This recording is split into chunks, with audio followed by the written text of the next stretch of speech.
Right. Testing 1, 2, 3.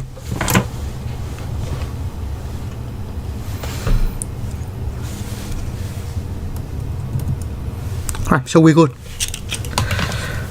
Right.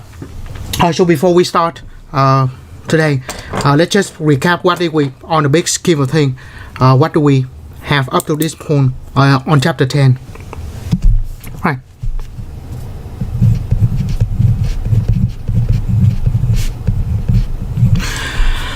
The first two sections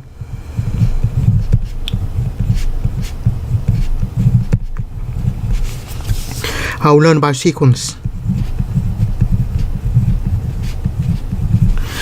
Sequence is a term, is a list, but on sequence we worry about a term, a single term, individual terms.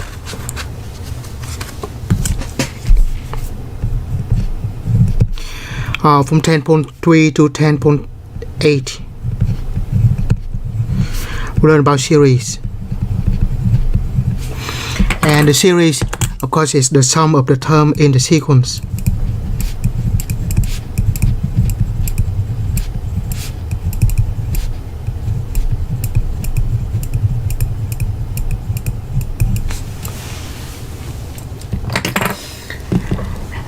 And then the most important about the series is that whether a series is convergent or divergent.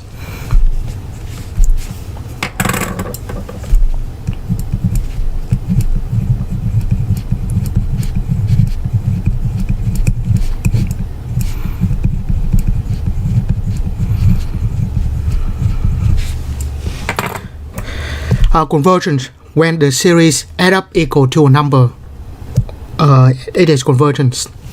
Divergence is where the series add up equal to, it could be infinity or it could be something that is undefined. Right. Now,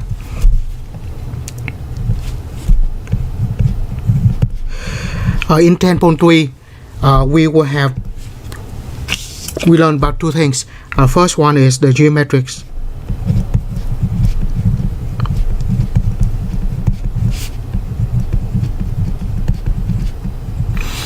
Geometric series. By the way, I'll send out I post the new note on, especially if you go to section 10.8, page 86.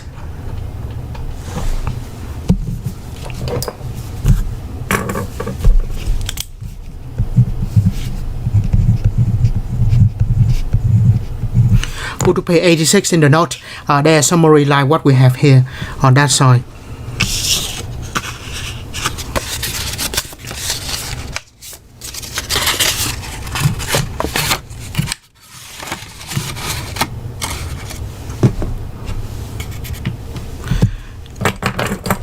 Right. Geometric series.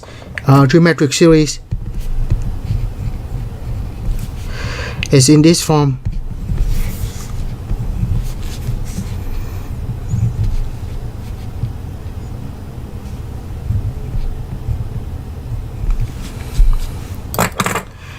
And it is converge.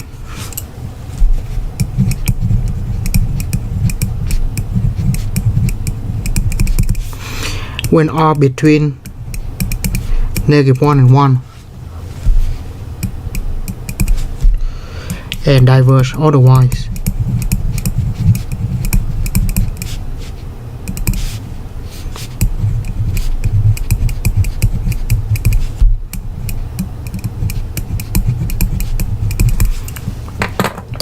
And then the telescoping series.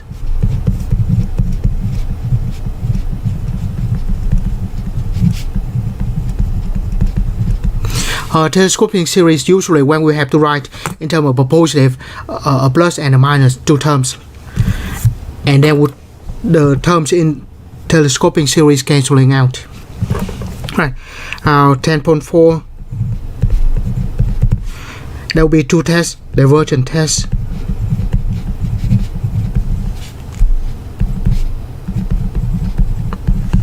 Meaning it only tests for divergent. And the test is as follows.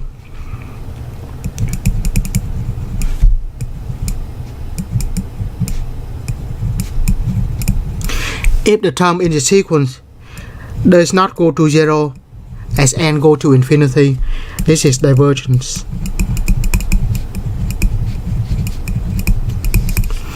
If it is equal to 0,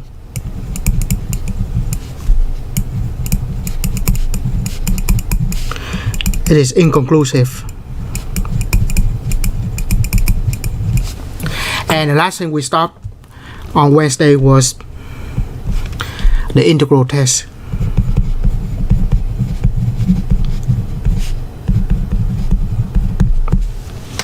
Right, so the remaining of the chapters all the way to 10.8, we learn about a bunch of tests for to tell if the series is convergent or not.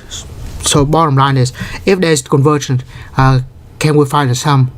If it is divergence, obviously there's no sum. So we need to know if the series is convergent or divergent. And that's the most important thing here. So on 10.8,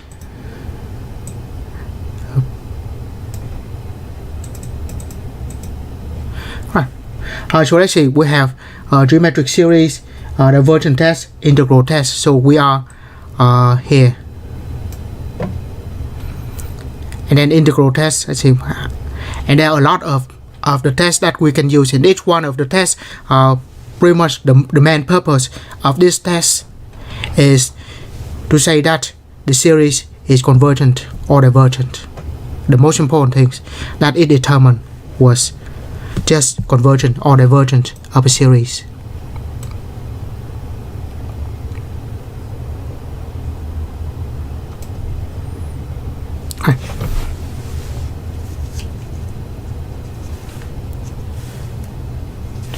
So whenever taking the test that involve chapter 10, I highly recommend that you have the page 86, which is what we have over there, somewhere where you can reference to. If you're taking a lecture calculus 2 class, usually you will have that, the whole table for the convergent test. Right. Now with that, we go back to section 10.4 that we have been doing. It's May already.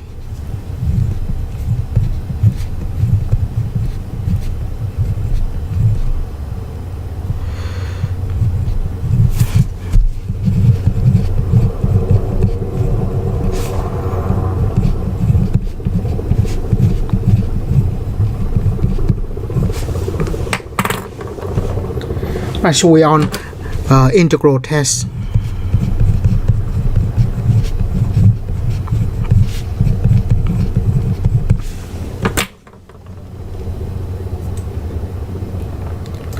Even though we wrote the theorem already, but I just want to get the recap of what do we need for the integral test. So there will be three things that we need to check. First one is the function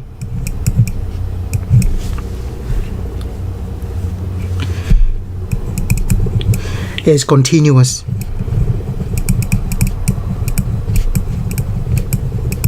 Second is positive.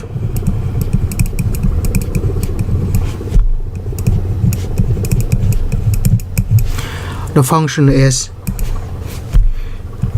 decreasing.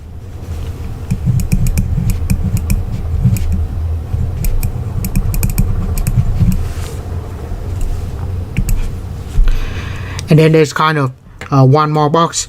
By the way, on my math lab, when there's a question even on the test about the integral test, there's a bunch of boxes, and those are the boxes that we need to check. Continuous, positive, and decreasing, and have to satisfy these conditions.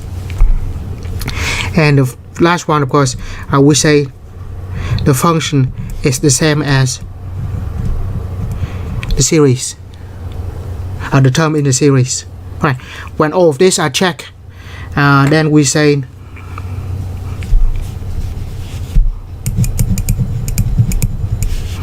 the series converges if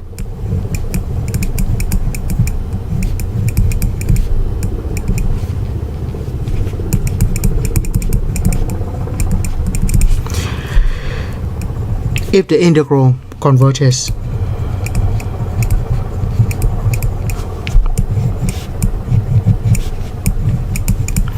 And the series diverges.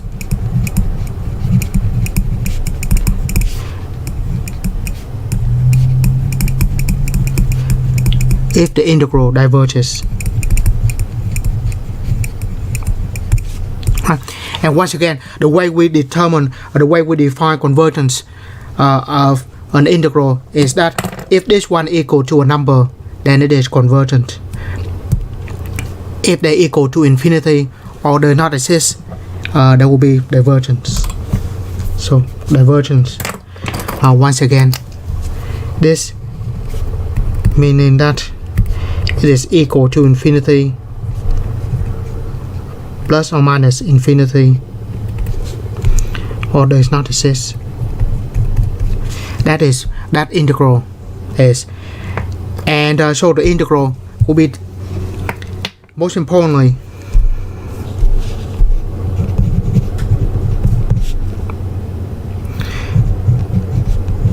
the sum of the series are not equal to the integral, because the sum we adding for k equal to 1, 2, 3, 4, 5 only discrete values.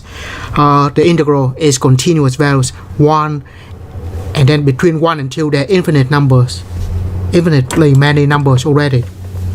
So this is continuous, and this is discrete, only take values 1, 2, 3 and so on. So that's why they're not equal. Right. We did quite a few examples. By a few I mean 2. Right, so we did this one. We did another example that I make up. Now we do this problem here.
So we have this series, and then we determine if this series, most of the problem from 10.3 to 10.8, that is what we do. Right, so remember, integral test, these 4 things. But actually we're going to do the first one first. The first one is we're going to let the function be equal to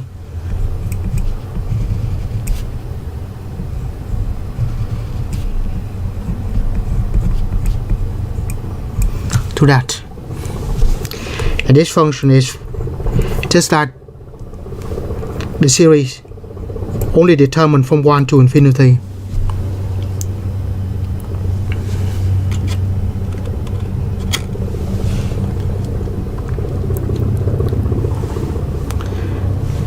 Right.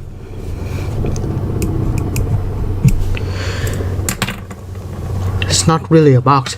I don't know why in my MATLAB they ask you to check that box as well, but that's right. We only have 3 boxes. So first one is this function, is that continuous?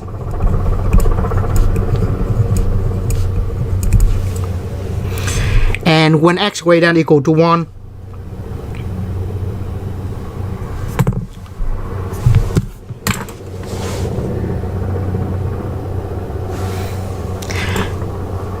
is that continuous?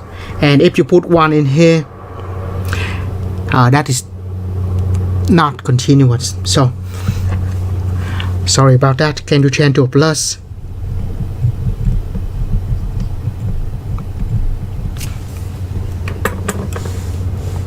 Because if we put 1 in here with the minus, 2 minus 5 is minus 3, and square root of negative is undefined. So in that case, this is not continuous. So in that case, we can only do it if this is a plus. So please put a plus into it. Now if we put 1 in here, we have square root of 7 positive, and it is defined. So yeah, so we have to change that. Sorry, it should be a plus. Now if it is a plus, 2 times 1 is 2, so we have 7, and then when x bigger than that, it's always defined. So yes, it is continuous because it is defined. Second, is this one positive?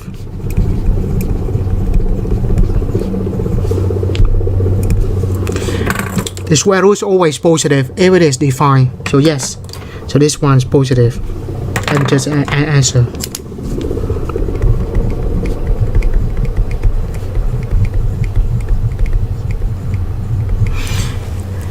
It is continuous because it is defined. It's also positive because square root cannot be negative. Next one, is it decreasing?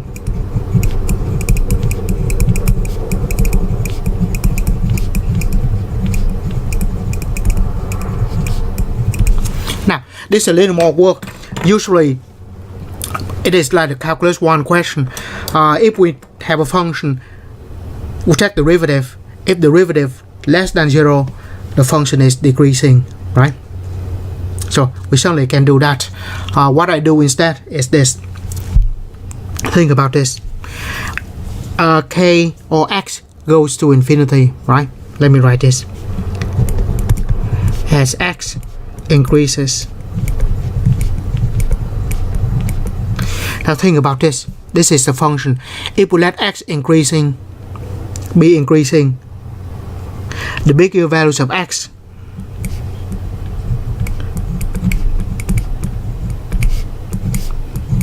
this one is also increasing.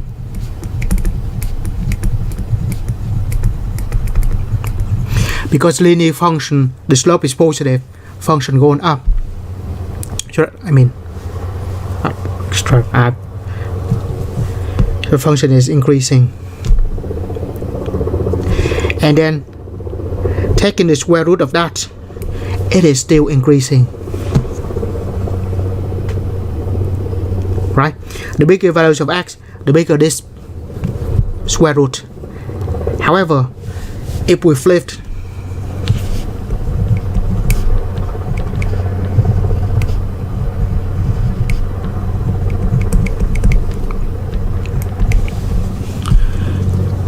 x increasing, x getting bigger and bigger, the square root getting bigger and bigger, but it is at the bottom.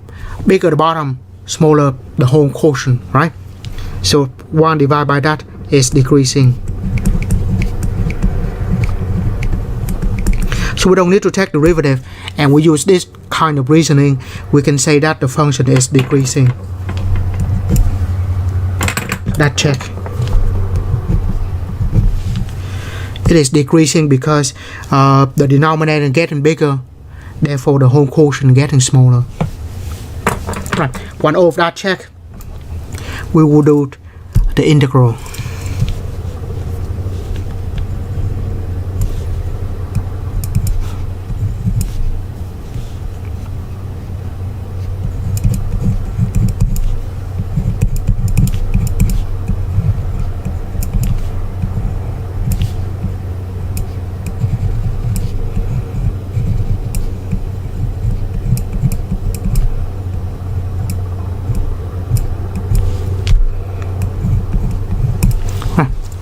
So we do this integral.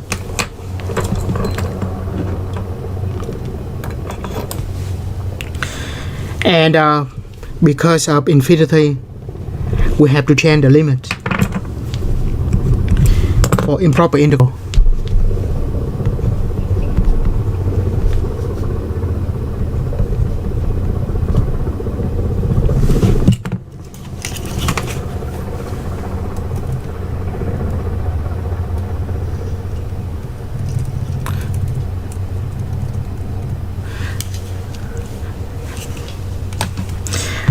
Try to see if you hear the sounds of the helicopter flying. Been for 2-3 minutes already.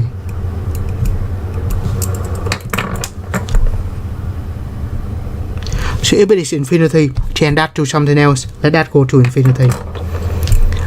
That is the normal thing we do for improper integral. So we haven't done anything to this yet.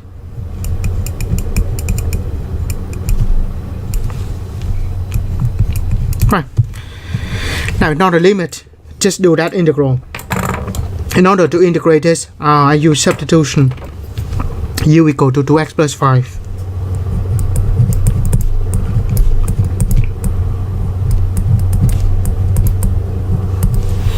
So I'm going to let 2x plus 5 be u. I'll take derivative.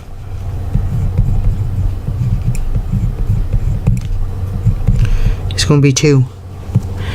Move the dx over.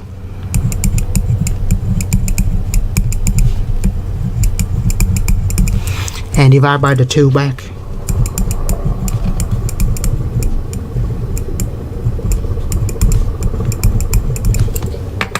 So that is dx.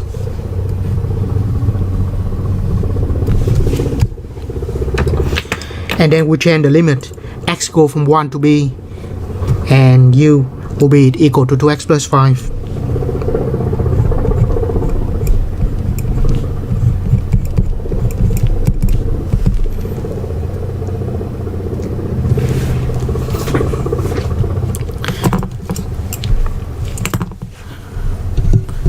See if I can change the setting. No, I don't know how to change the setting on the microphone, but should be fine. Yeah, I don't know what they do.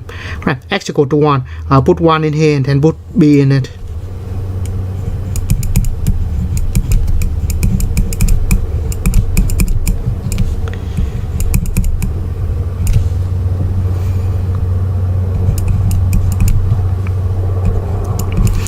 So when x goes from 1 to b, u go from 7 to 2b plus 5.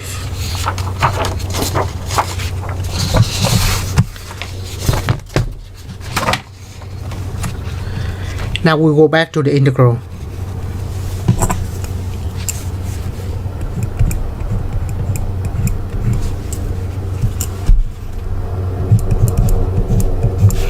First thing, this integral has the limit.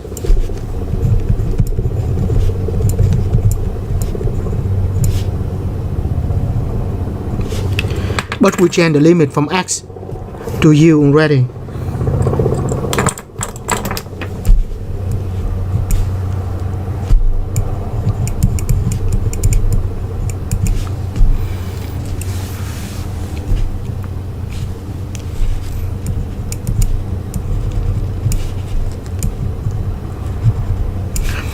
And that is u.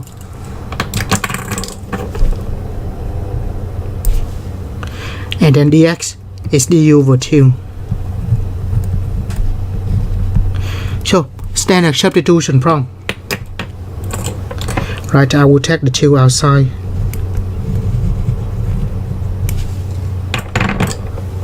Just don't mind the limit until the very end.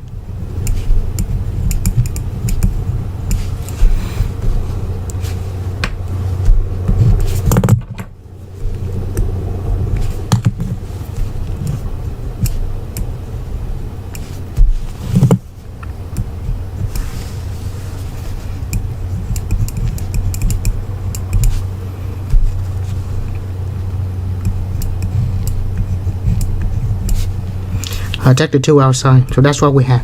Now, in order to integrate this, I will write the square root of u as u to the 1/2, and then move to the top to be u to negative 1/2.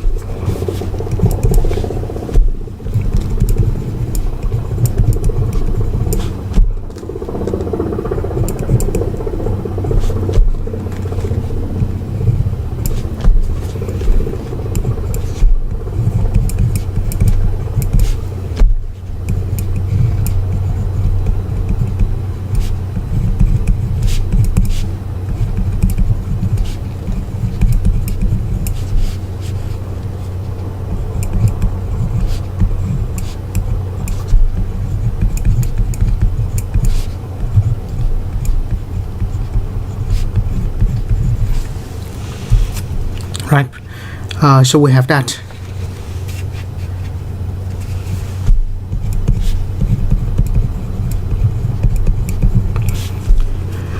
We have 1/2. Integral of u to negative 1/2 is increase the power by 1 and divide by the same thing. The limits of the integral going from 7 to 2b plus 5.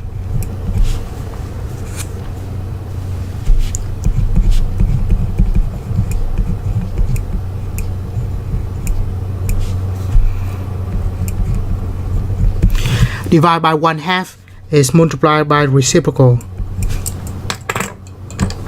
Divide by 1/2, multiply by reciprocal, and then u to the 1/2. From 7 to b plus 5.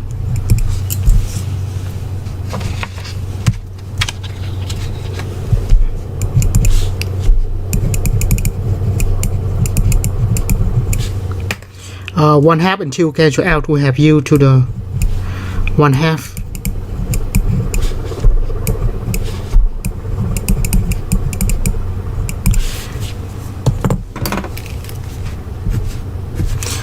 Cancel out, and then finally put in the upper limit, lower limit.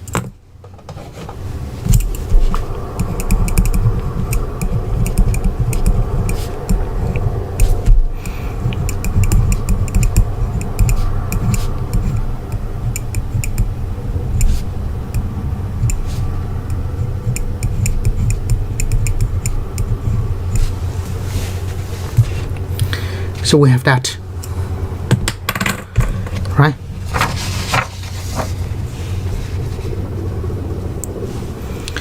And then we just put in infinity.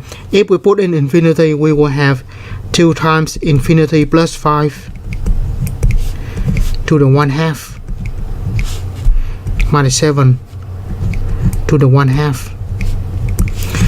That is just 2 times infinity plus 5 is still infinity to the 1/2 minus 7 to the 1/2. Infinity to the 1/2, which is the square root of infinity, is still infinity. So bottom line, this is equal to infinity. Now if it is equal to infinity, that means the series, the integral is divergent, because that is infinity.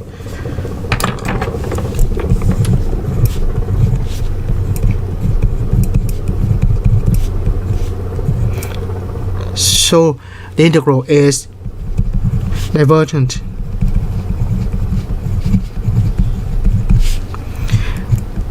So the series is also divergent.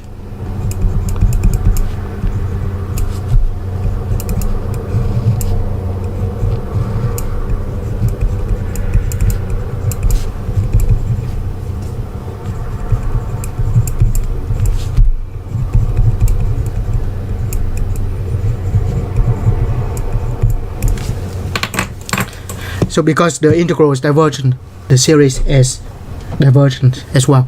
So it's not that bad, right? Let me zoom out for a few seconds.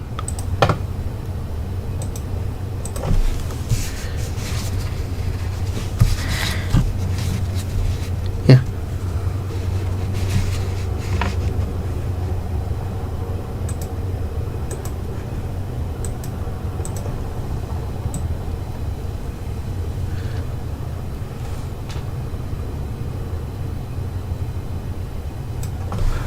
What's this here? Anyway, so once again, we try to determine if the series is convergent or divergent. This will use the integral test. Integral test have to check the three boxes, and then we can start just integrate. The rest of the problem just integration. And this time the integral is divergent, so the series is also divergent.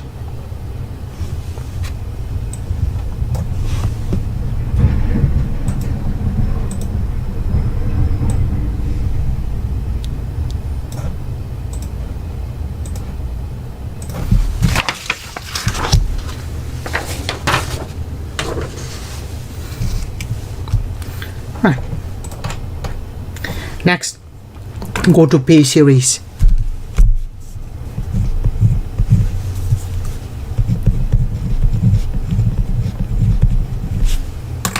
Let's go to P series. Test. Right. Again, on the table of integral test, we have geometric series, divergent test, integral test, and now is the P series test.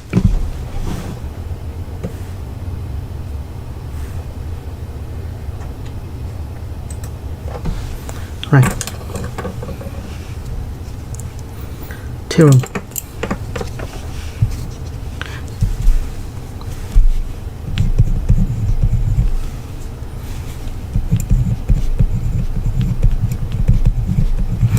The P series.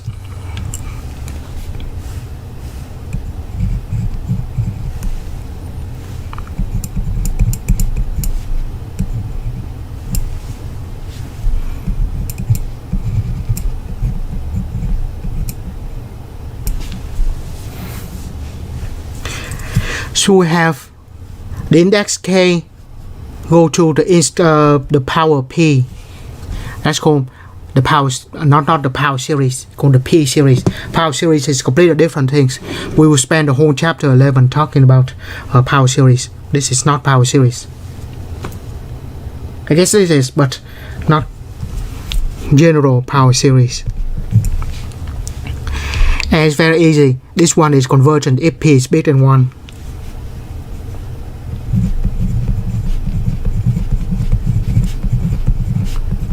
Converges if P greater than 1.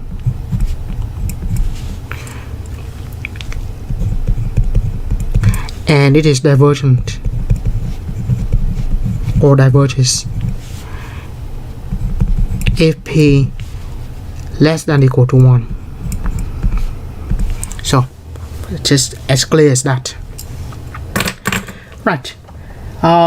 Just want to write a little note here. Note.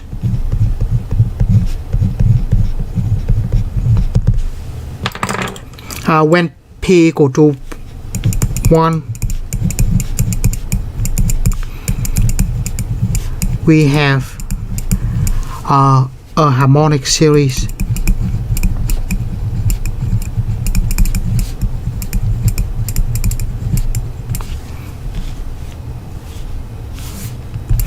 And a harmonic series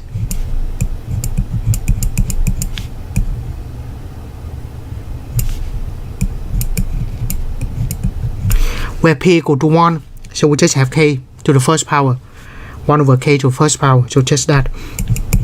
We have 1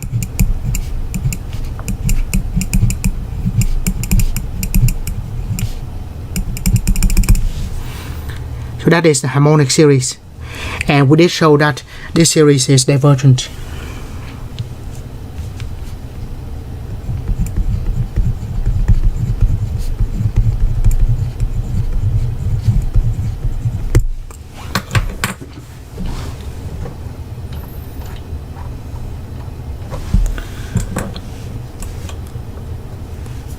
Right.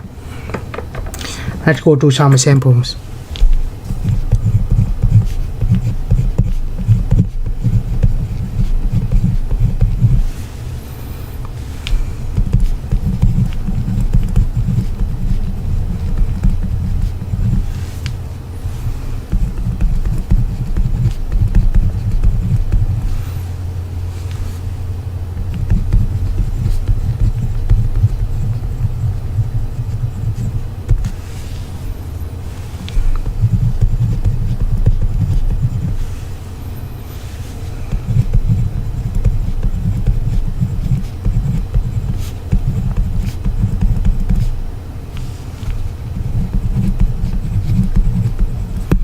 By the way, this is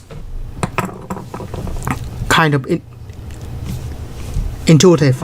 Now if we have this infinite series, meaning go on forever, if we don't have the first few terms, it does not change anything. So having the first few terms or not, it doesn't matter. What important is this one go indefinitely, and that more happened in the long run. The first few terms, whether we have it or not really important, right? So even when we say the P series, the P series in here is say start from k equal to 1, but in reality we can start from any number, still perfectly fine. But for the P series, the criteria are very clear. That right. But the first example,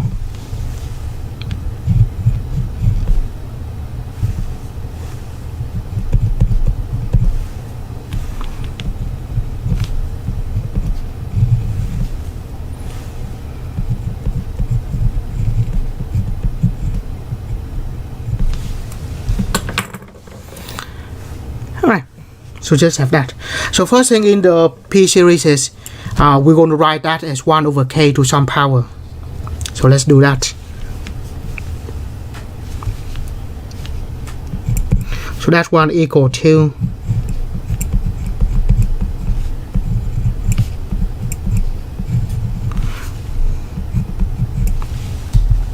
right, and this is the radical form. So we have the formula.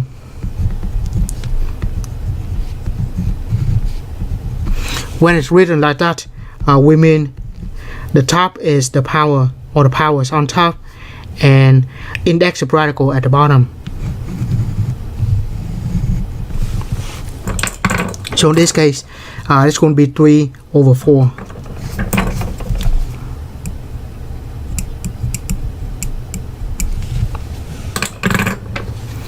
And notice that here P is a constant.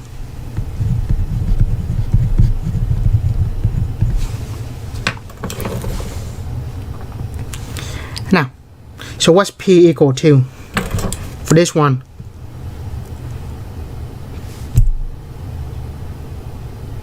Because whatever the power, 3/4, which is a constant.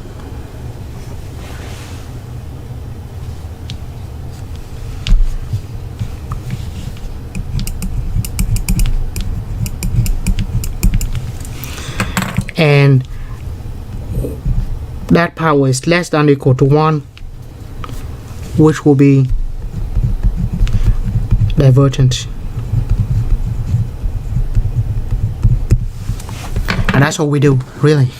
Just find the p values and determine if it is convergent or divergent, and that's pretty much it.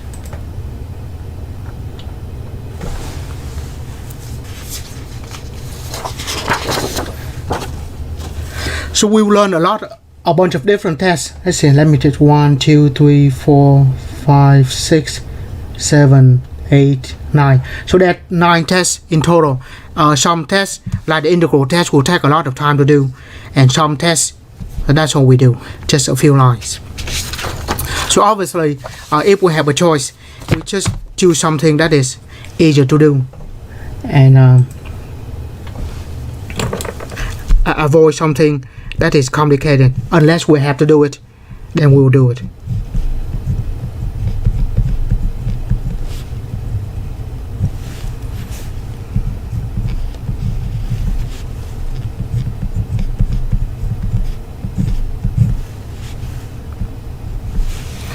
Right.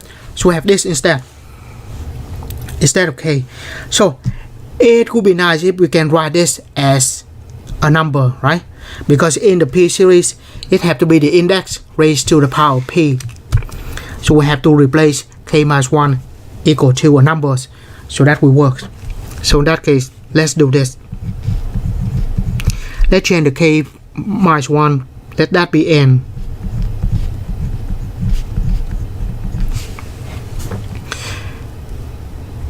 And then when we do that, we just have n square at the bottom, which is good. But when we let n equal to k minus 1, when we solve for k will equal to n plus 1. And we'll substitute into this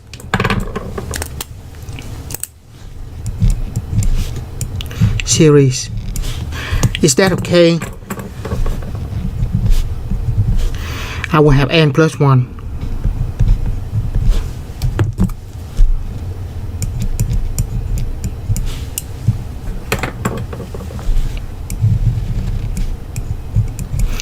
Infinity will not change.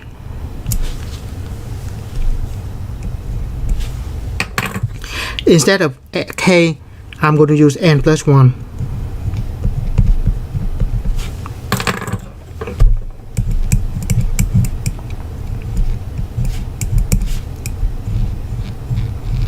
And then you ask, why do we do that? Why do we need to do that?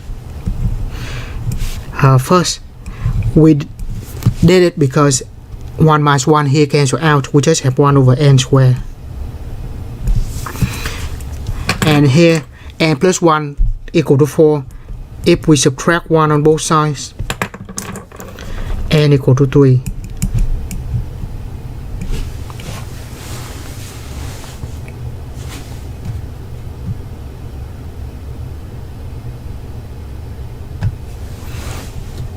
Right? Now, that actually is just a p series. Right? Instead of k, we have n. And p is equal to 2.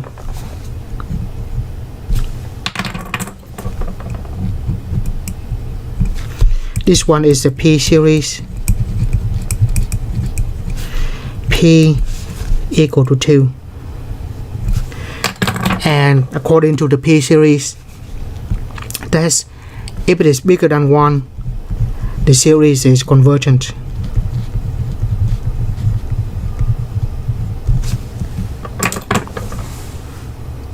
So, simple enough, right? Now, the final note. We do have this one. According to the theory, to the theorem, k is equal to 1 to infinity. So we starting at 1. This one we start at 3.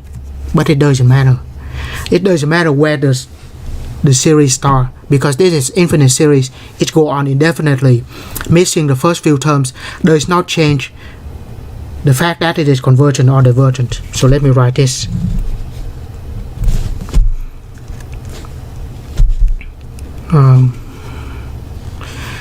In the theorem,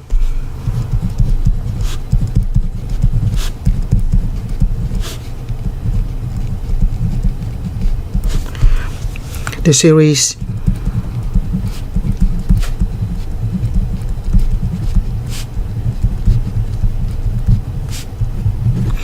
I start at k equal to 1.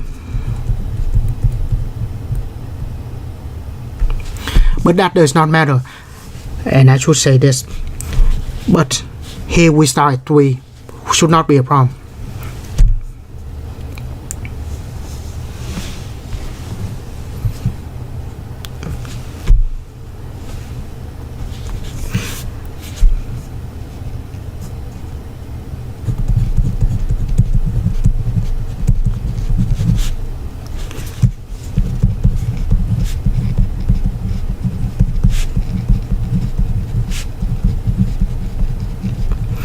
Missing the first few terms do not change.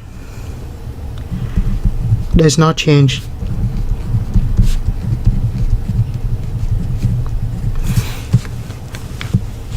The fact that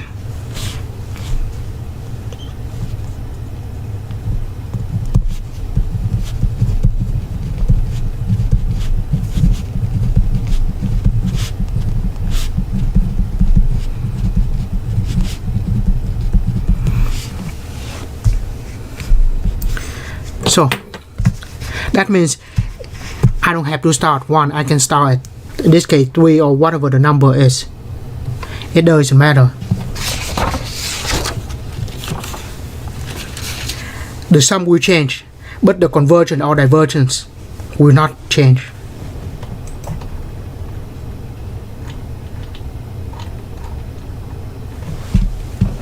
Three. So that's simple enough, right? The P-series is some of the very common tests. Once again, I said on this page we have like 9 different tests for convergence and divergence. P-series is one of the more common used.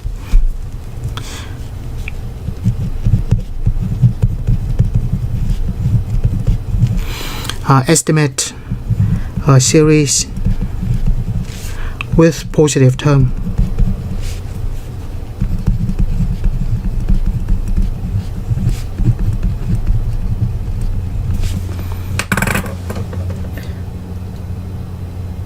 So this is similar to the integral test.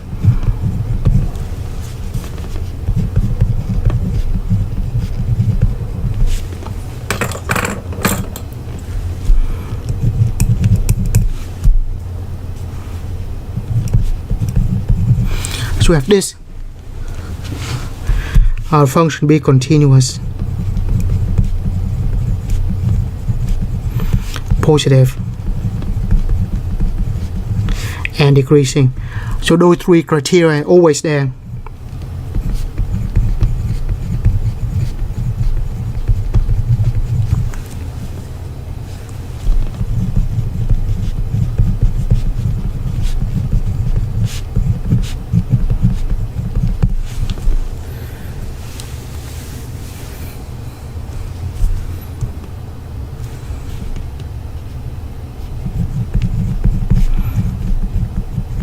And let the term of the sequence be the function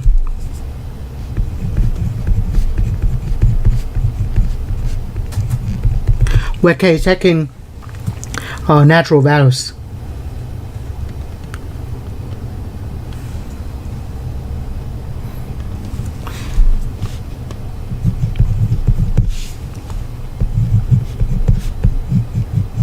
And if the series is convergent, by the way, I'm just going to write this down.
So that is not summation.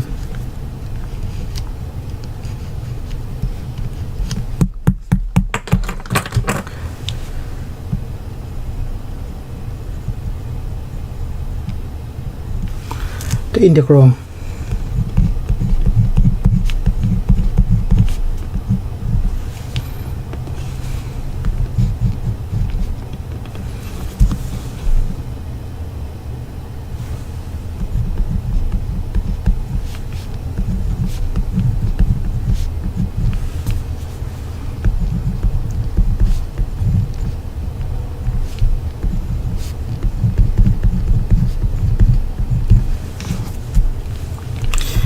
this is the upper limit,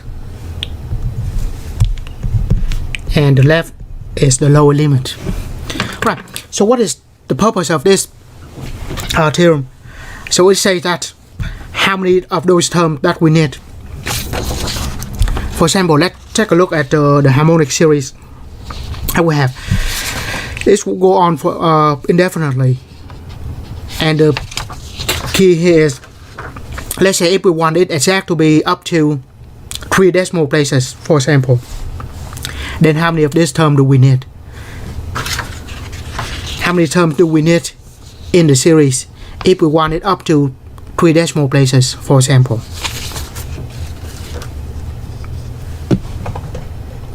And then we just do one example.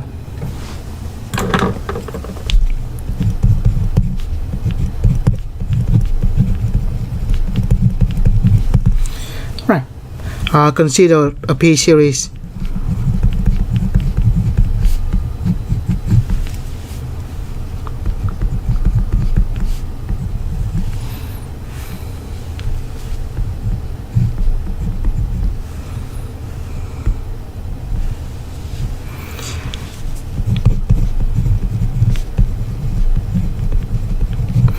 How many terms must be sum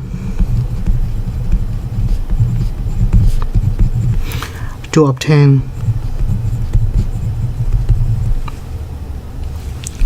an approximation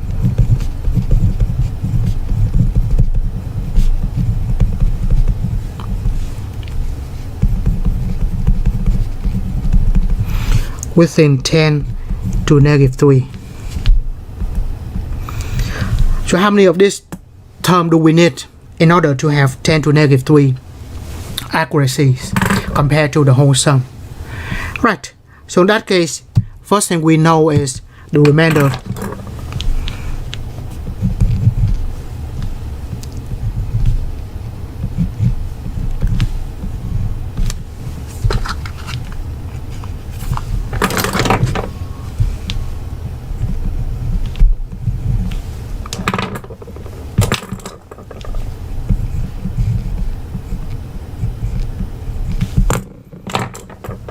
and white switch the color.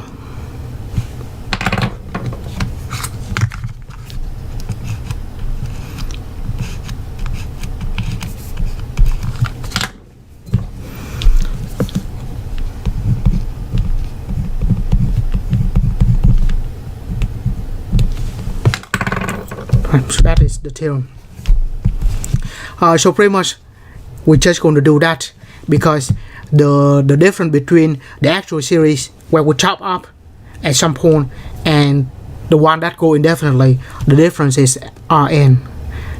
So R of n is the difference between the actual series if it go indefinitely where and Sn, which is the series that stop at some certain values of n.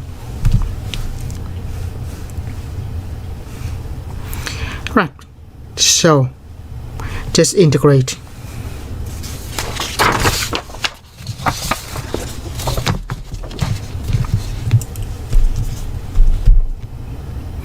By the way, we should check positive, decreasing, and continuous, those 3 things. Let's skip that part here, that lowest part. Instead of 1 over k squared, let's integrate this. Go from n to infinity. Right? So we change the limit.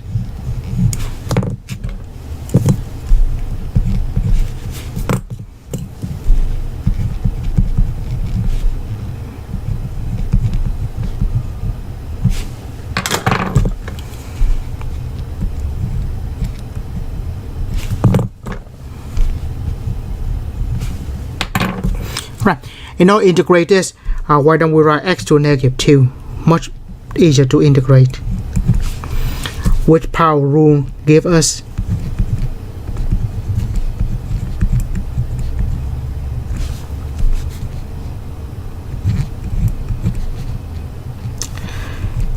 x to negative 1 over negative 1, right? Increase the power by 1 and divide by the same thing, going from n to b.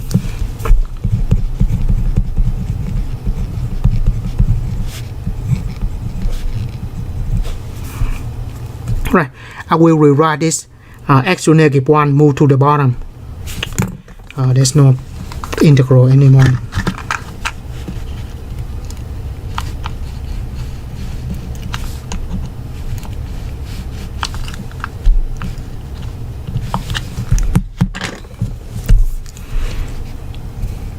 So this is negative, and x to negative 1 I move to the bottom.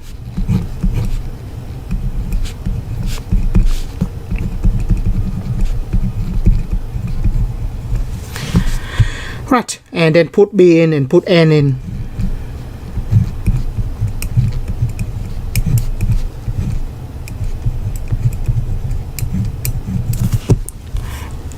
And simplify this.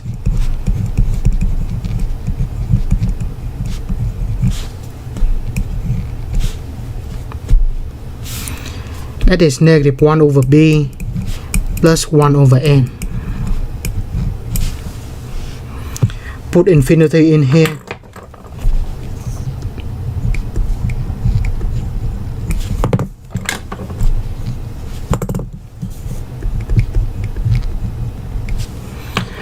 A finite divided by infinity,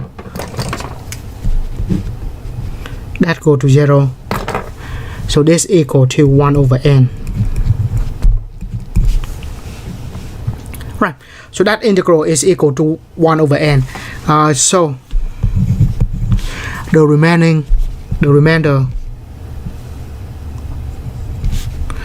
will be less than the integral.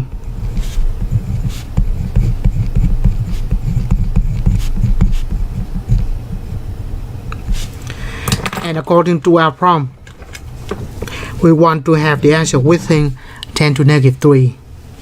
So this will be equal to 10 to negative 3. And we're going to solve this equation, which is very simple. 1 over n, 10 to negative 3 is 1 over 10 cubed. So flip both sides. So we have n equal to 10 cubed, which is 1,000. So what is the significance of this? The significance is we need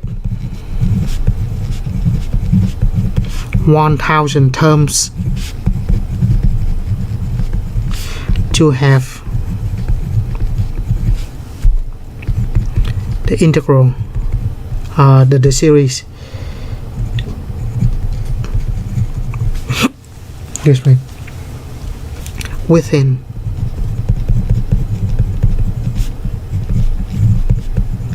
of the original values.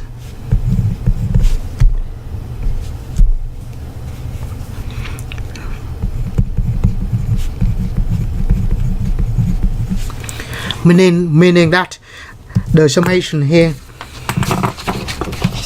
we need to have 1,000 terms. I mean this one we need to have 1,000 terms, so it will be the exact values. I mean within 10 to negative 3 of the exact values.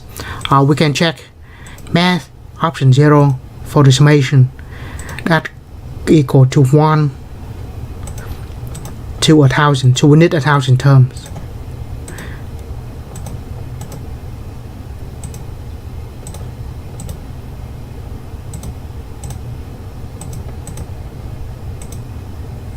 Right. Let it run for a few minutes. Right. So with that, we finish section 10.4. The test will go only up to this point. Let me do this real quick. Let's do that. Then to right. So the test will go only up to this point, 10.4. What we'll do now is go to 10.5, will be on test 3. The reason that I kind of cut the chapter 8 right in the middle, because if I put all of those tests together, if I put all of 9 tests together onto one of the tests, that will be confusing. So I split that in half, so you only worry about the first few tests and then the other thing later. Right. So let's take a 5-minute break, and then when we come back, that will be at 9:09.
So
Right.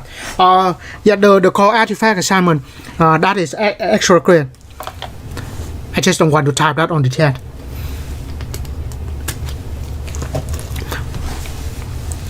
However, I highly recommend it to do that. By the way,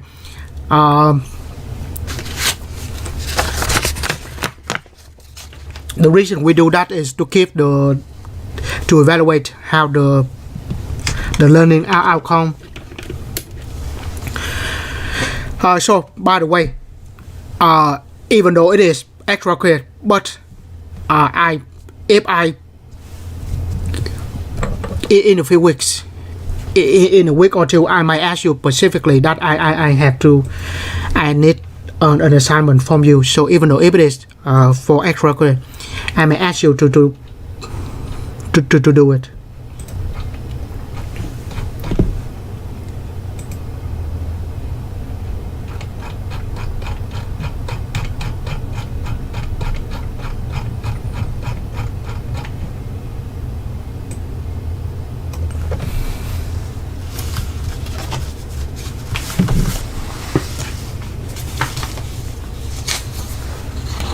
Because the process of this is the school will ask me to send some of. Yeah, I replied to your email already. Yes, yes, the school will ask me to send out. I don't know which one of you do I have to send the assignment back. So I don't know. By the end of the semester, I will know which of yours assignment that I have to submit to the school. So in that case, if the school asks me for specifically for your assignment, then I will ask you specifically for your assignment. If you're not being asked, then I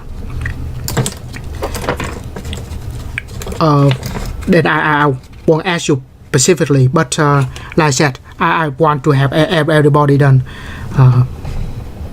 So that's why I put that extra credit, just kind of.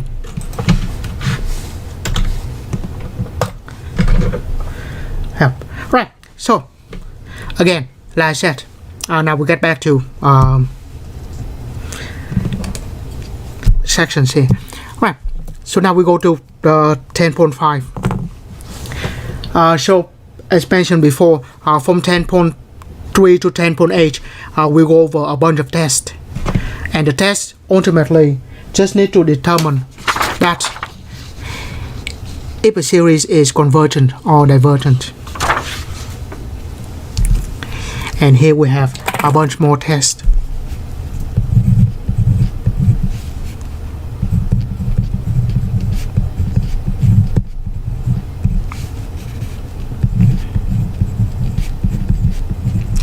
Oh, one. I forgot one.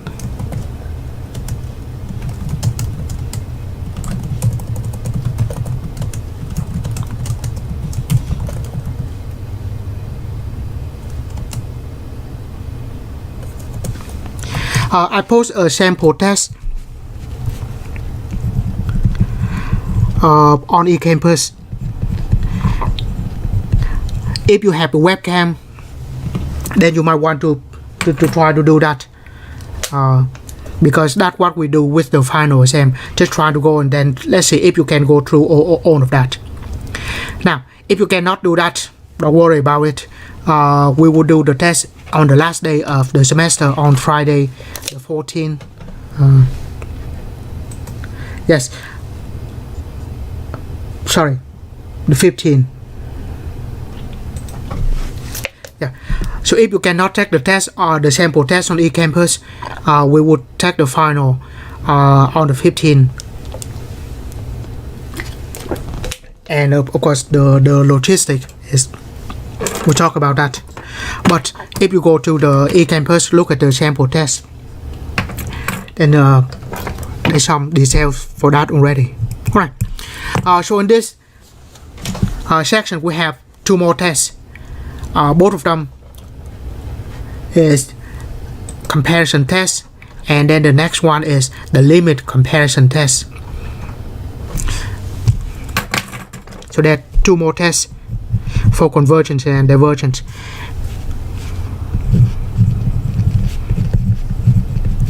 comparison test.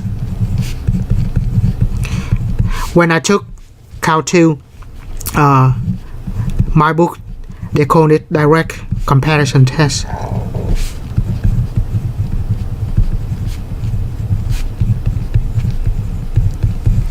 Which means we compare directly.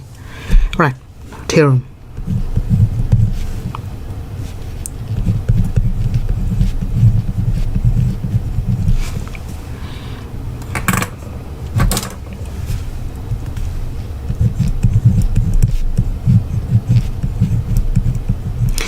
Let AK assume have two series with positive terms.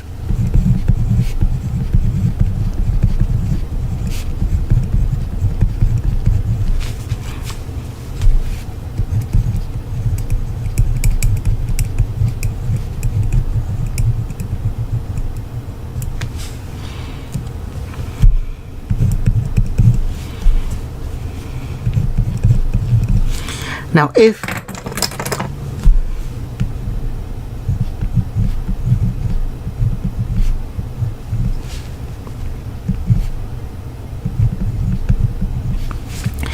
AK less than BK and BK is convergent,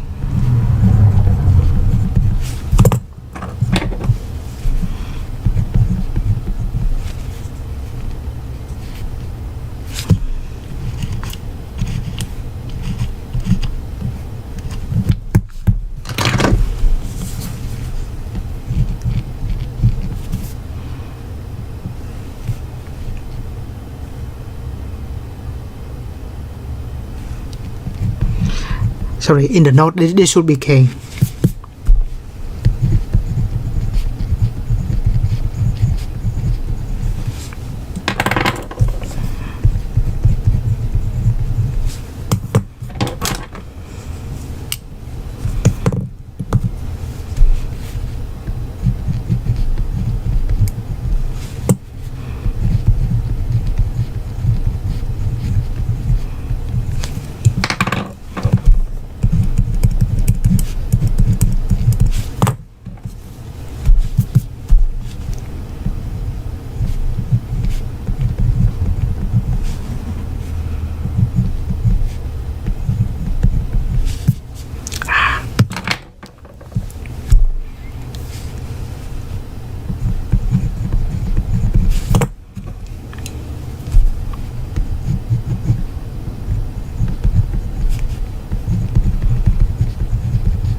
Again, this test usually not one of my first choice. The P series, geometric series, those are kind of my favorite, but usually we should say that is more convenient to do. This is not as convenient, but it is more elegant. Right.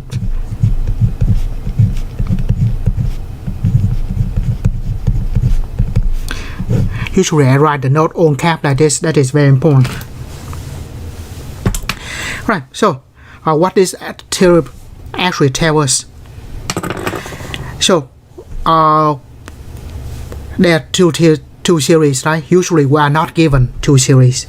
Usually we only have one series.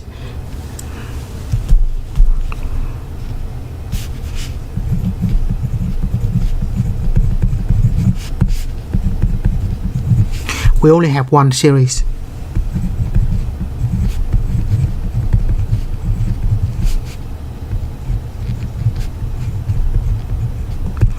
And we need to find the series BK.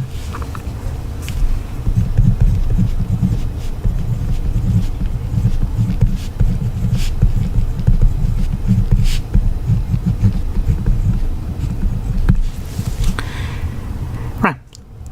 That's good and all, but this is what important. What this actually meaning is this. anything less than convergence will be convergent, anything bigger than divergent will be divergence. So let me write it down.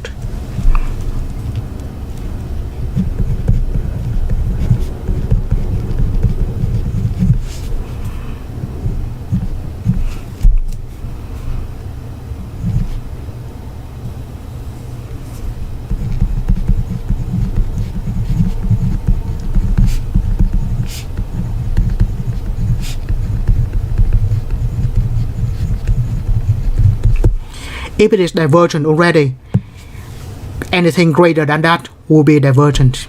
If it is infinity already, adding a few things to it is still infinity, right? Think about that way.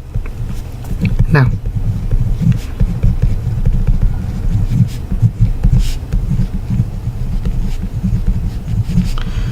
and if it is convergent,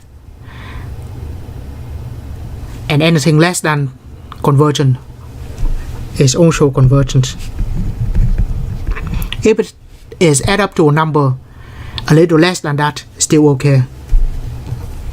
By okay I mean still a finite number.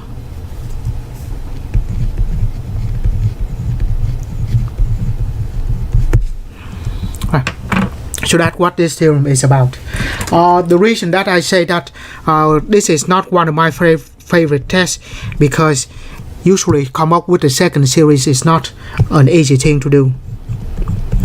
The comparison test, the next part, this one, the next part, the limit comparison test is a lot more popular than this direct comparison test.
Right.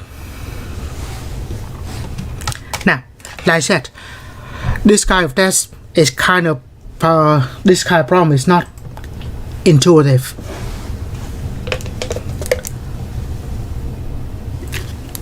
What we actually compare to is not really intuitive. So by the way, like I said,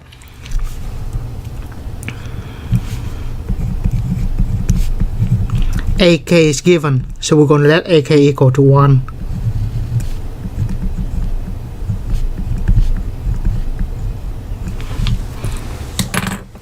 Right, now let me ask you this. If you don't have the plus 10 here,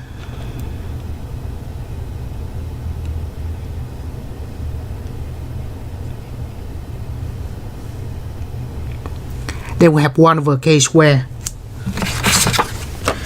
and if we have this series,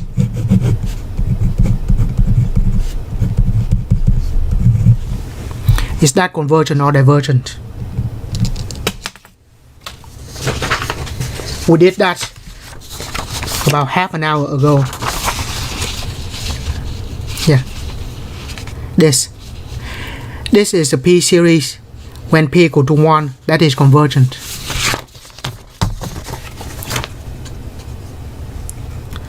So, if somehow we can compare to that series, then that's good. Right, let me ask you this. Now, if we have without the 10, I will write like this.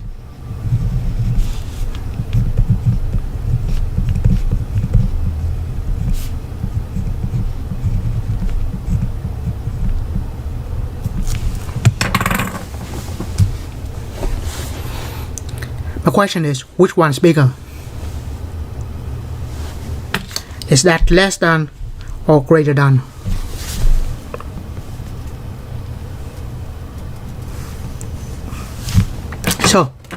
It's very simple. Both of them have 1 on the top. K squared plus 10 is bigger. If it is bigger at the bottom, this will be smaller the quotient. So we have this direction, right?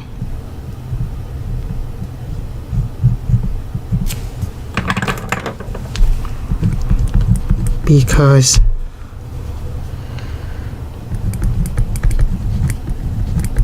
we have the same on the top, bigger denominator.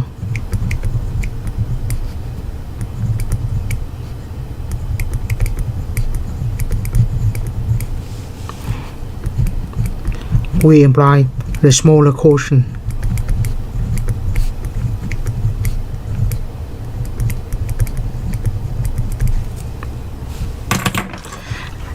I said one thing, I do the other one. Sorry. So bigger the denominator, smaller the quotient. So actually it should be this way. Think about this. Just look at the easy case.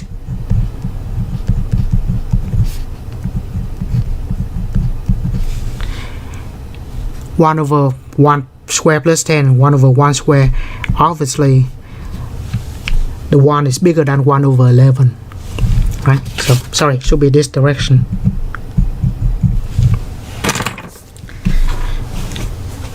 Right? And that will make equal to BK.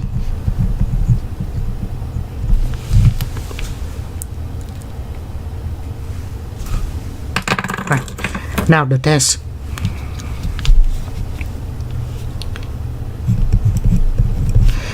If BK equal to 1 over K squared, then we have two things. The series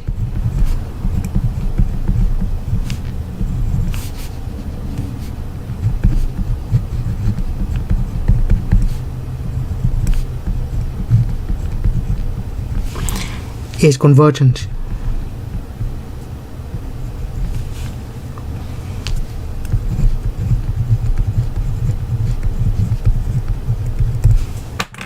And this is convergent because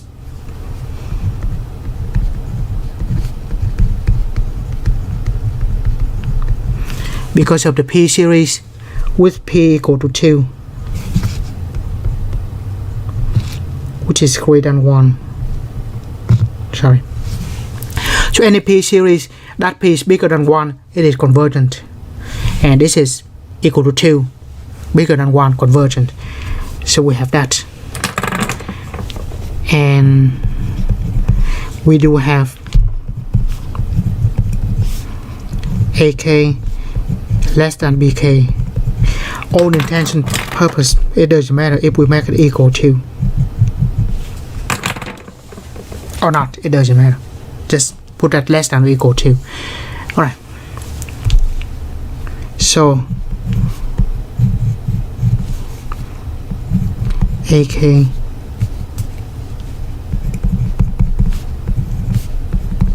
is also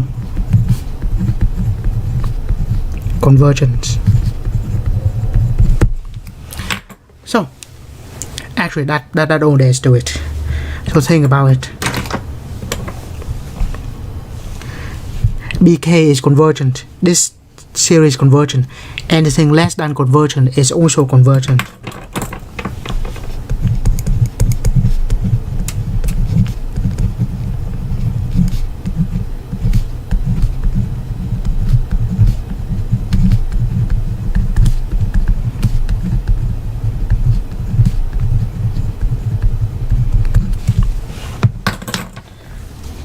Right. So a little bit the difficulty here is to make it is to come up with the series that we compare to.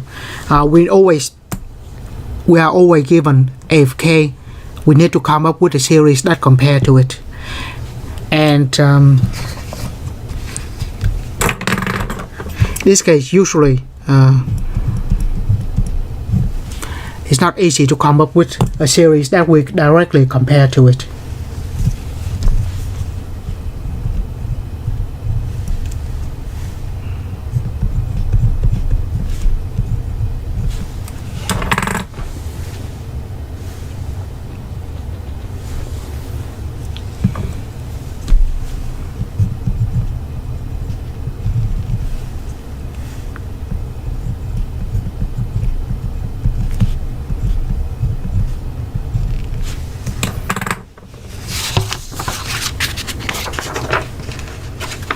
Right.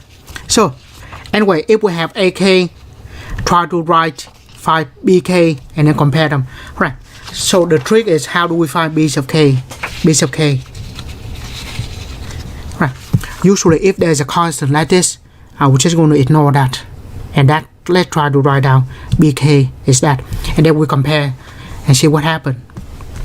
After we compare, and then we find out is BK convergent or divergent. And after that, we can determine if it is convergent or divergent or not. Right, so first,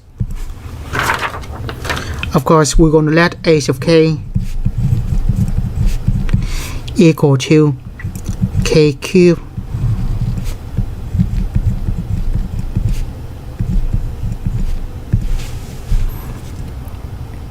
Now we're going to compare with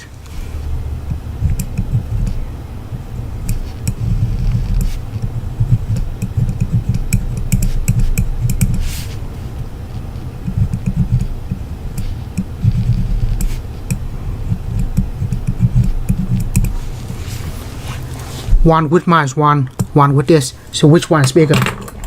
So let's do the reasoning first.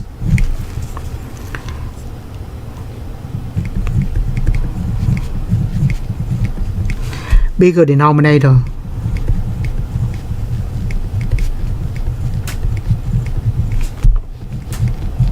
smaller quotient.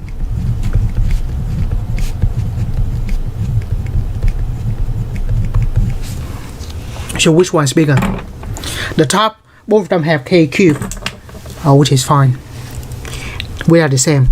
Now this one is bigger on the denominator.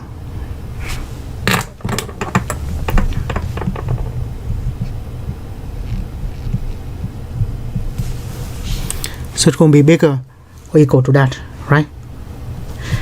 Denominator is bigger to k to the fourth. So the whole thing is going to be smaller than that. So this is the second series. Let that be b of k.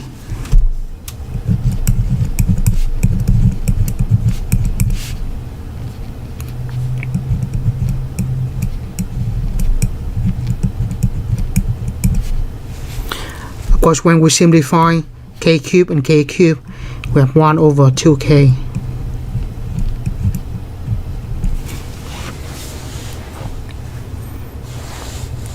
Right?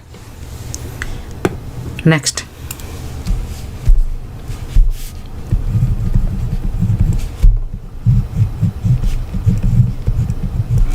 How about the bk?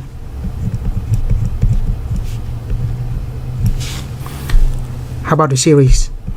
Is that convergent or divergent?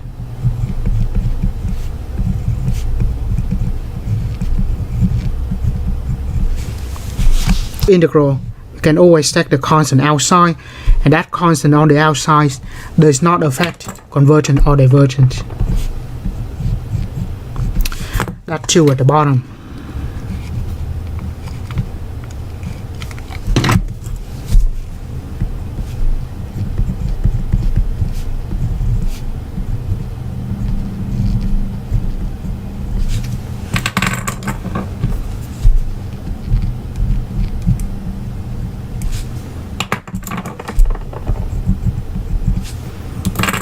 Let me write a little note here.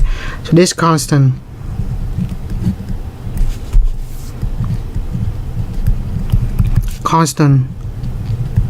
multiplier does not affect the convergence.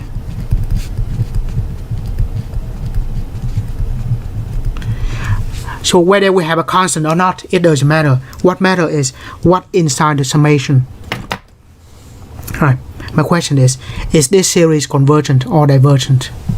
And why?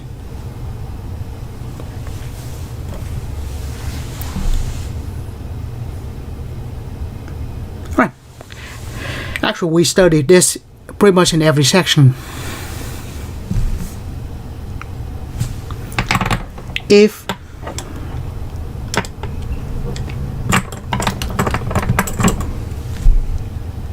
we put 1 here,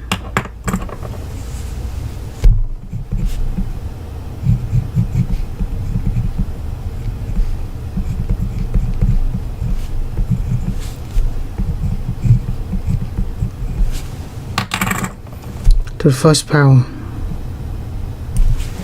that by default, right? Now this is a P series, P equal to 1.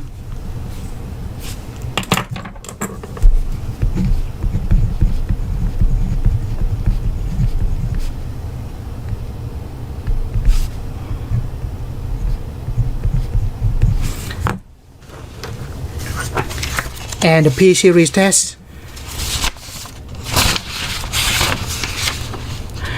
if it is bigger than 1, convergent, less than or equal to 1, divergent. This one equal to, so it will be divergent.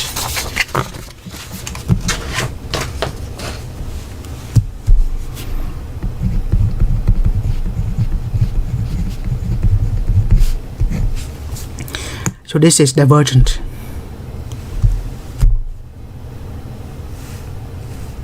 Now, let's go back to this. So what we have is the AK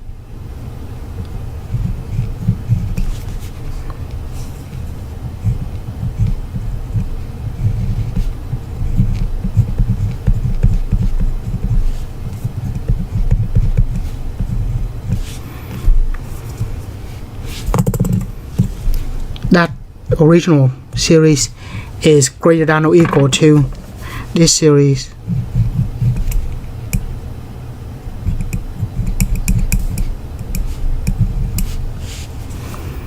You can write that or that, it doesn't matter.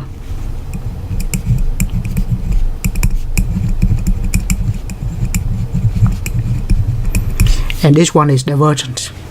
Now, so if it is greater than divergent, what is it going to be? So anything less than convergent is convergent. This one is divergent, meaning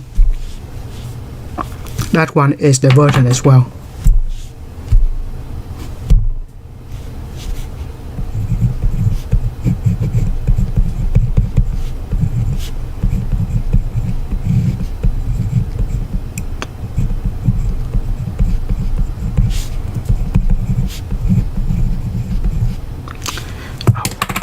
Come on.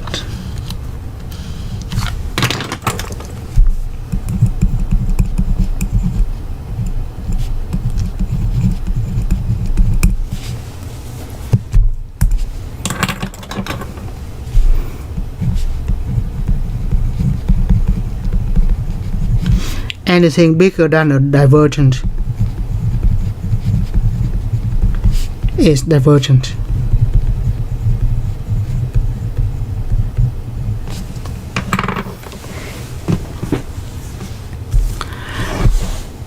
It's not that bad, right? Like I said, this is still not one of my top choice when we have to choose a test for convergent or divergent. I would not use this as the first choice.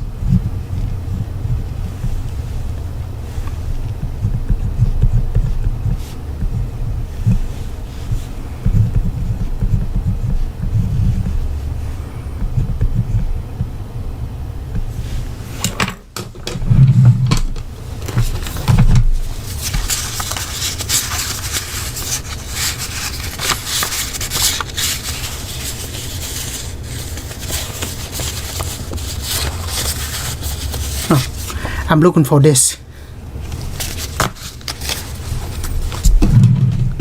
I'll get back to that in a minute. Right. So when this is given,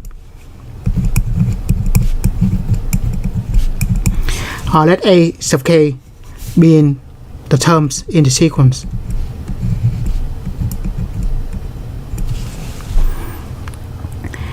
And then the next part is we're going to compare that with something.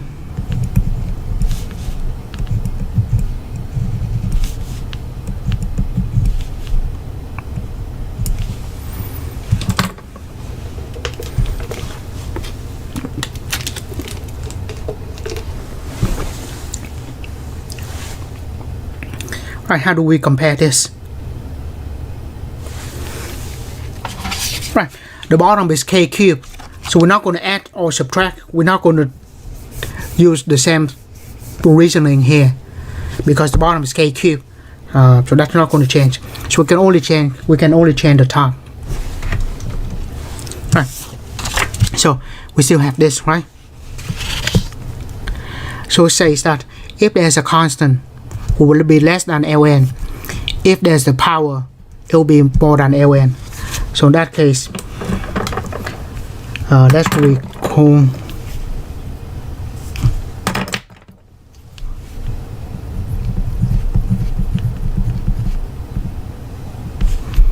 a constant is growing slower than ln of n and lower than the power.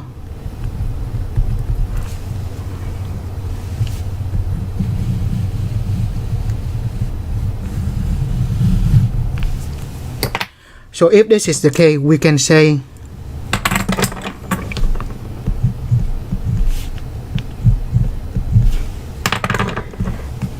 it will be bigger than the constant.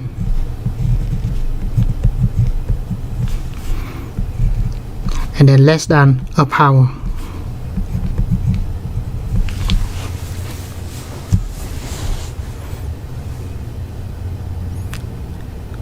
Right?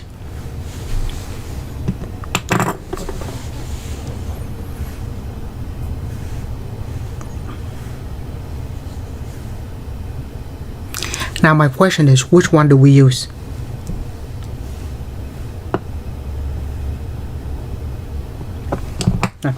Before that you answer that question, let's write out those two series.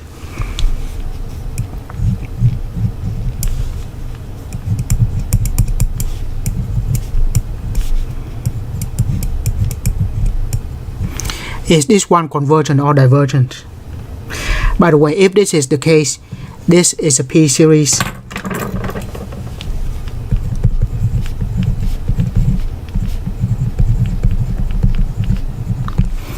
Where the P is equal to 3.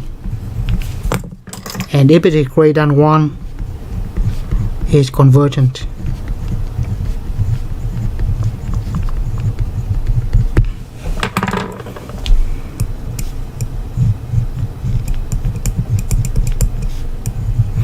Now let's look at this series.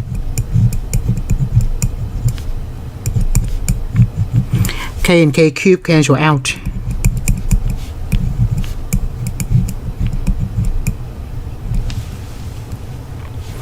And this is also a P series.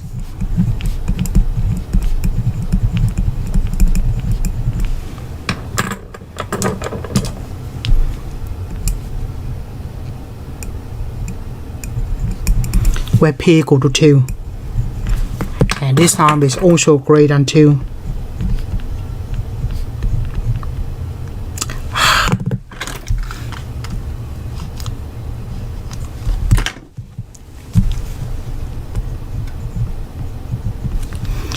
And if it is greater than 1, the P series also convergent.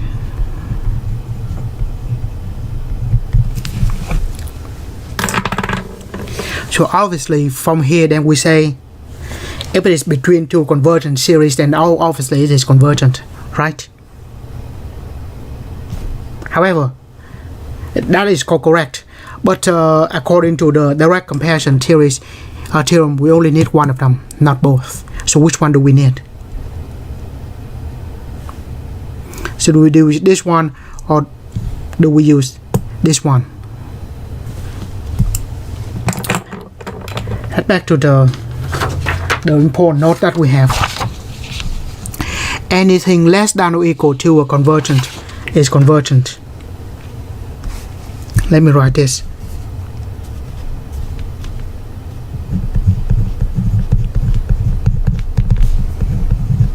Just say less than convergent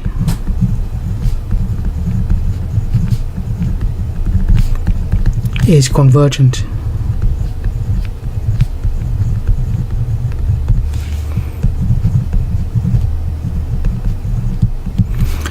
Greater than divergent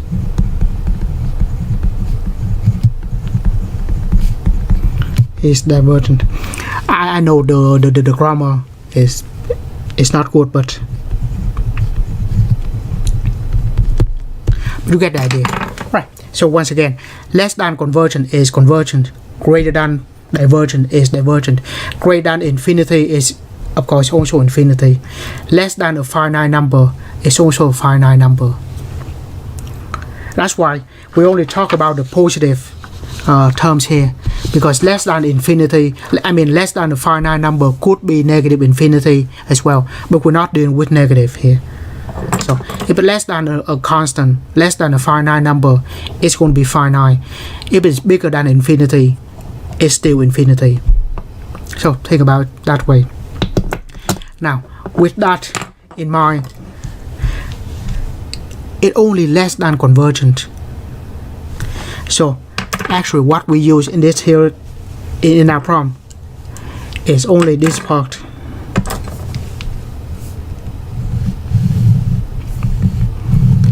Because the given series is less than the convergent series, so it is convergent. And let me write this. If we say greater than a convergence,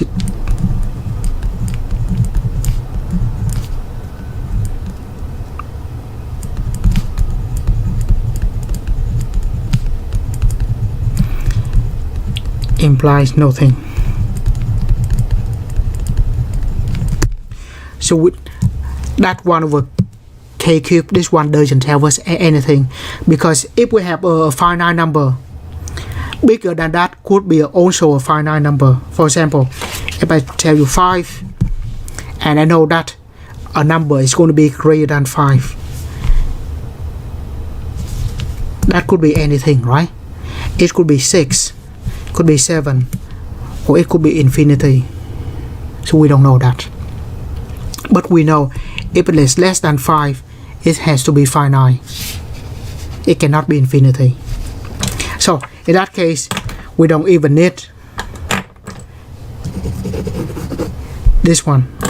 We only need this part here. This is what we need.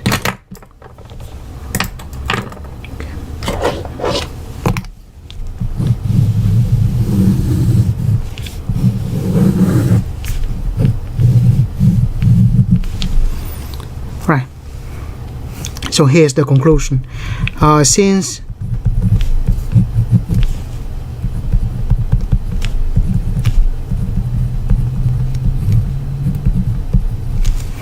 that series is less than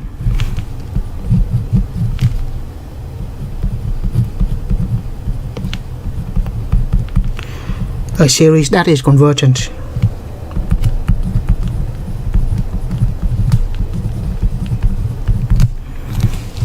so this one is convergent as well.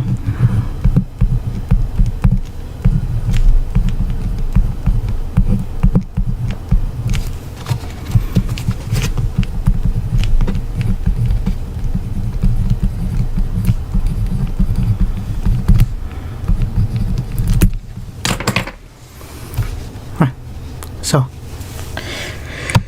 if we say this series greater than a convergent series, that doesn't imply anything. So that's why we only use less than. Fine.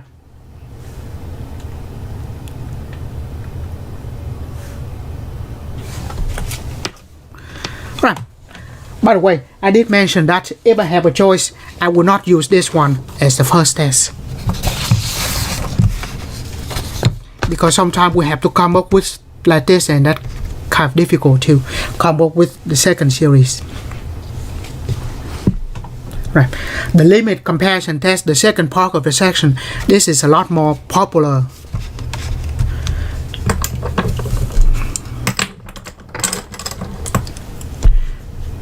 And by more popular, I mean it's easier to apply.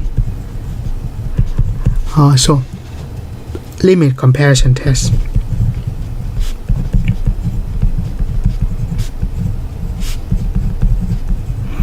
By the way, whatever we use on this direct comparison test, we can also use limit comparison test. So I usually prefer to use the limit comparison test. Right. I'll just put that for a moment. So let's write out the theorem.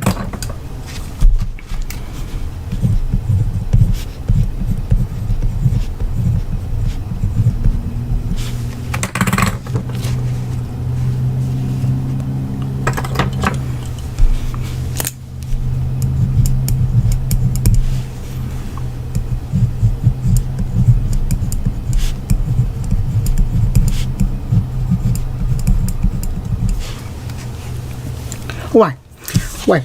By the way, let me tell you the story when I took Cal 2. When I finished Cal 1, Cal 2, and Cal 3, of course, it's clear that Cal 2 is the most difficult part. And I have to say, the part on the series and the sequence, pretty much what we learned in chapter 10, will probably be the first thing that you forget.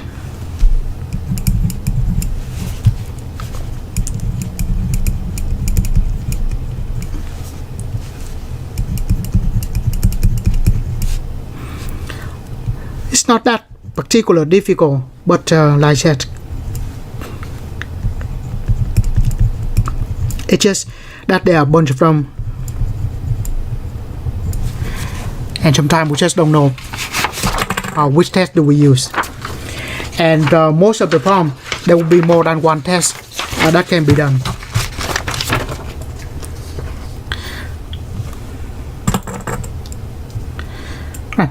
So let's say we have two series. Once again, a of k is given, b of k we don't know. And if we have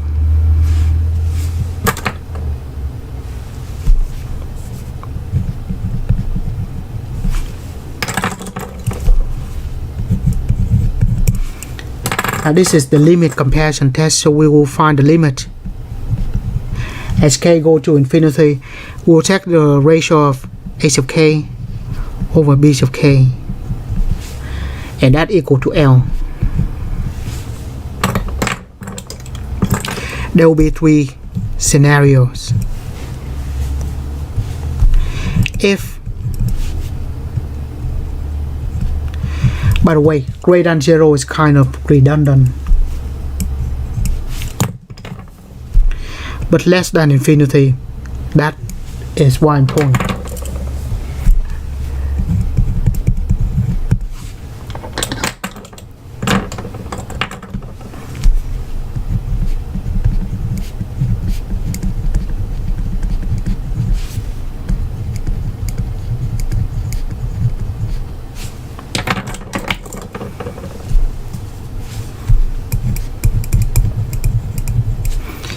Then the series AK and BK both converge or diverge.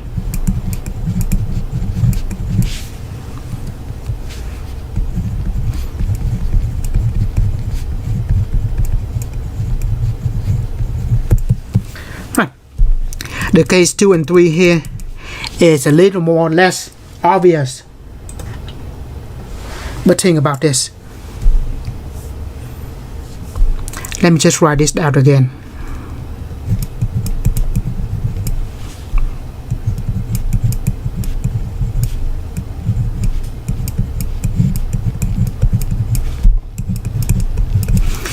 If we have this,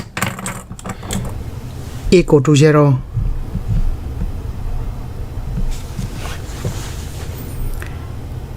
Which means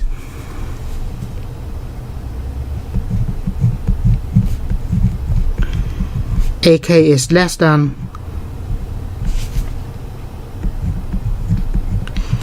So AK will go to infinity slower. The top will be slower to infinity than the bottom.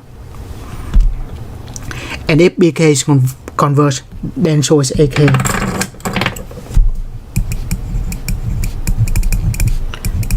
So if BK is convergent, the series converge.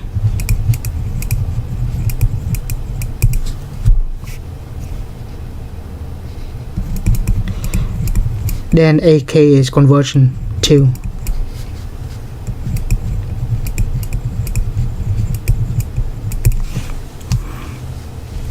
Case number 3. If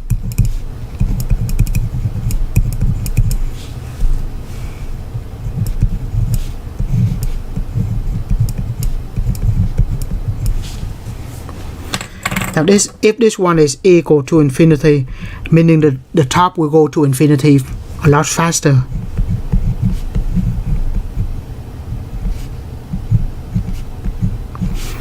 The top will go to infinity faster than the bottom. Now, if B sub k is convergent, bigger than convergent doesn't tell us anything. However, if B sub k is divergent, bigger than divergent is divergent, right?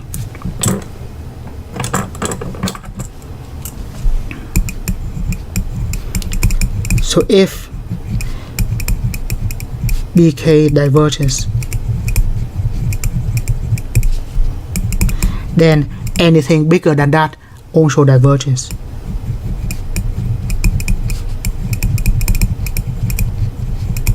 Yeah, so when write like that is a lot more details than what we have on this note here. Right. So if the ratio equal to 0, the bottom have to be a lot bigger than the top. If it is equal to infinity, the top have to be a lot bigger than the bottom. And the classic case of this is a finite number which is less than infinity. A finite number divided by infinity is going to be 0. Right. So equal to 0, when the limit equal to 0, meaning that the bottom is a lot bigger than the top. Equal to infinity, the top is bigger than the bottom. And then finally, anything is convergent. Anything less than convergent is convergent. Anything greater than divergent is divergent. Worth to mention again, greater than the convergent implies nothing.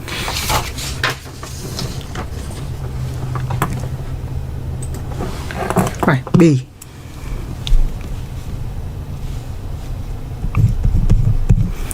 Example.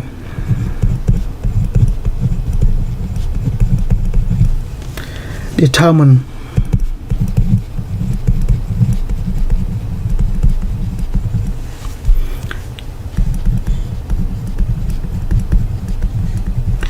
where there's the following series.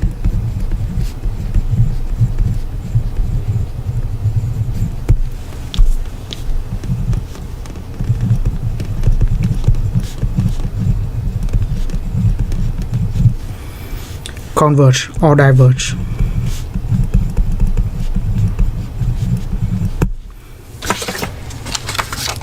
Right. Now let me ask you this.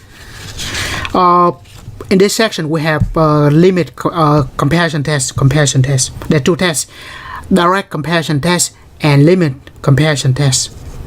Usually, if I have a choice, the limit comparison test is a lot more versatile. So the application is easier to use than the direct comparison test. So I just completely, when I take Calc 2, I just completely never use the direct comparison test. I just use the limit comparison test. However, when the when the direct comparison test work, this is a lot more elegant than the limit comparison test. The case in point is this. This is why we have to use it. Now, let's say we have this series, P series k equal to 2. This one is convergent. Simple enough. Now, if I do this, we have a series that is greater than convergent, then we won't be able to say anything. So how about if we could add something on the top and then add something at the bottom. In that case, it will be very difficult to compare them directly, right? So compare this one and something like that. It's kind of more difficult to compare them, right? So, and that's why we don't compare this directly. We use the limit comparison test, which is a lot easier to do. Anyway, I'll take 5-minute break. When we come back, we continue this example. Continue at 10:07.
Alright, we continue.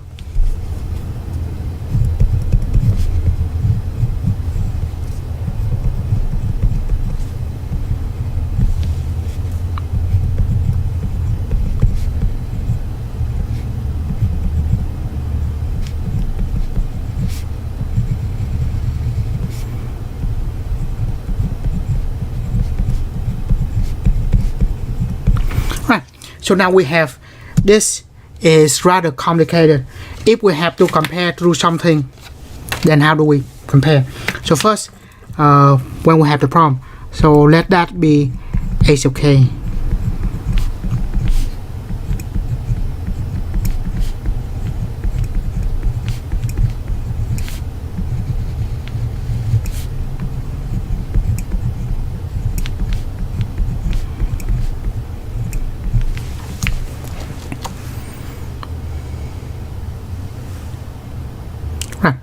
Now, come up with base of k.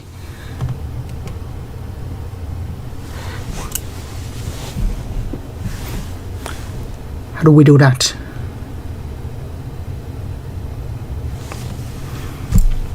So, what could be b of k, right? Now, actually it's very easy.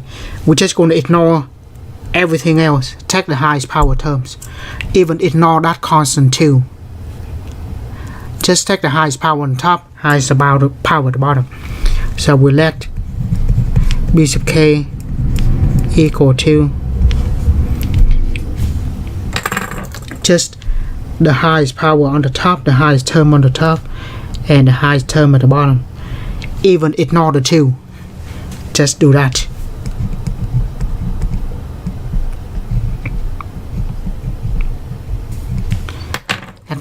So pretty much we look at this list and we take the one with the highest power with the one that is greatest on the top, the one that is greatest at the bottom. Ignore everything else, even ignore the constant multipliers. So that's why we stick with this. Take the greatest thing only, right? Now when we reduce, this is 1 over k squared, right? So that's why I prefer to use this way back when I was a student, because in that case we don't need to know which one is greater. Right, now we have that. And what is the series BK?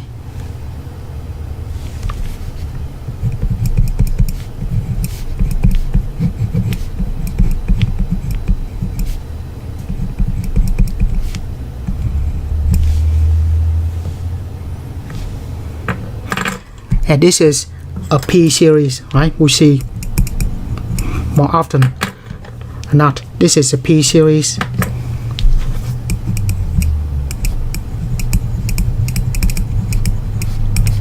Where P equal to 2,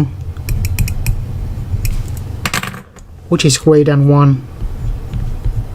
A P series where P is greater than 1 is convergent.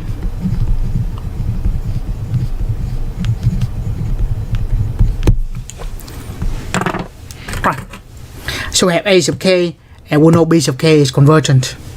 Now let's find the limit comparison test. So we'll find the limit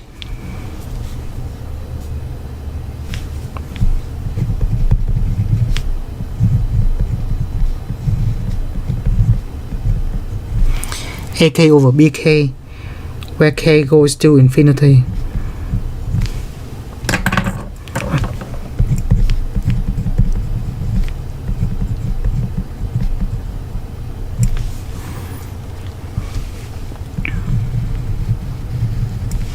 A sub k that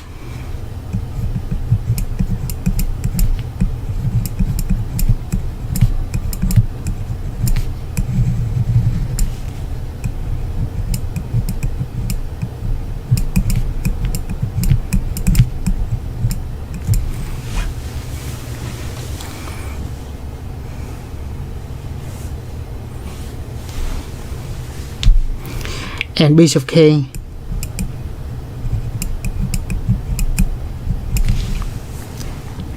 multiply reciprocal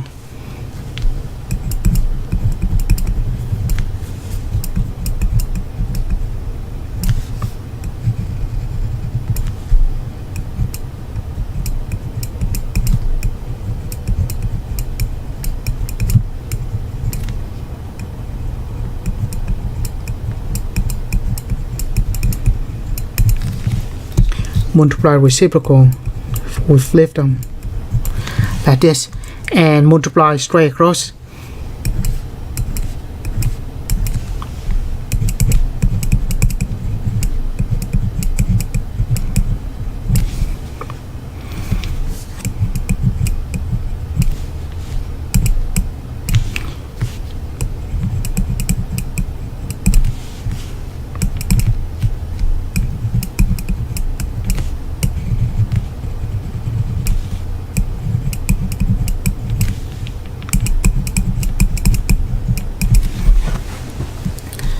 So we have that.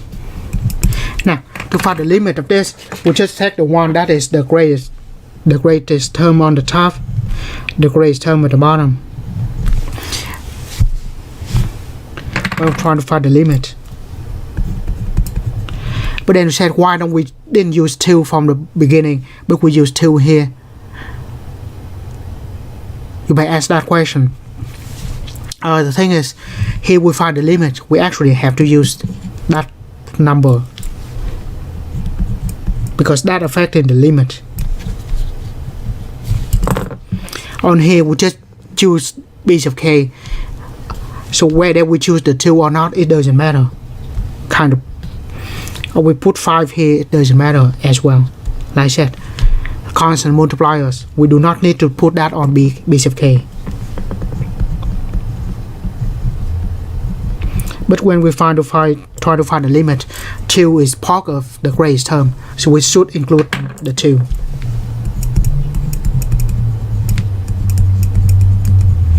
That cancels out 1/2, and this is 1/2.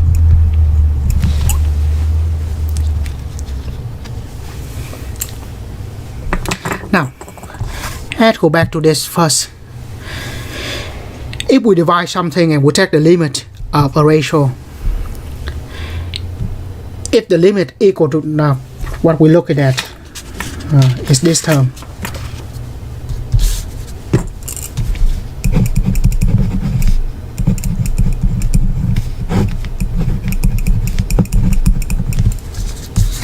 Now we look at this. If it is equal to 0, meaning the bottom is very big. If it is equal to infinity, meaning the top is very big. This case is equal to 1/2, a finite number. If it is equal to a finite number, meaning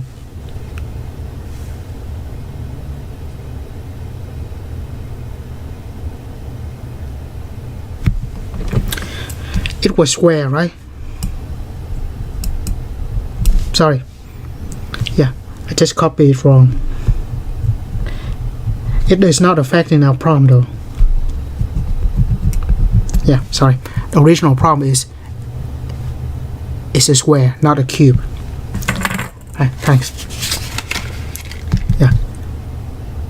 Luckily that does not affect our problem. Right, now get back to this. Now, if this equal to 0, the bottom is bigger. If this equal to infinity, the top is bigger. If this is equal to a finite number, in this case we have a finite number here.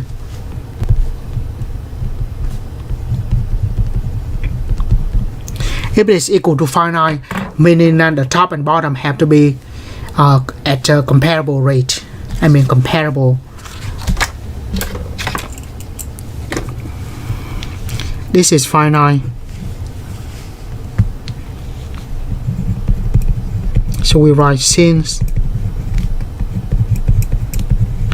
we have AK over BK equal to 1/2 a finite number.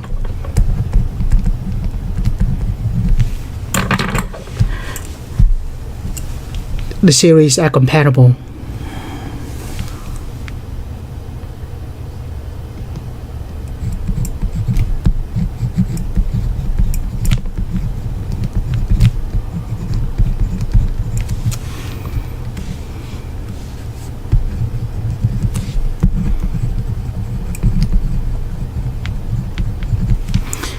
Comparable rate. The rate go to infinity at the same rate, meaning that because b of k is convergent. Now we go back to this. b of k is convergent, so a of k is convergent also.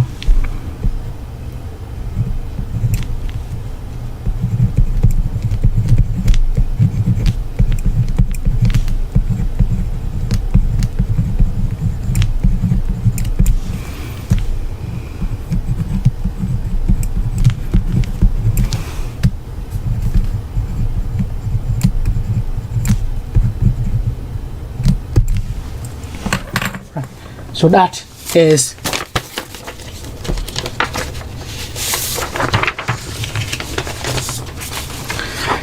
limit comparison test. We do not need to compare these two directly, but we compare using the in terms of limit. Right. We skip the second example. Actually, we'll get back to that.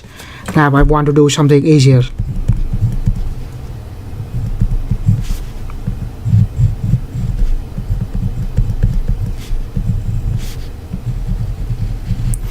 Now use this instead.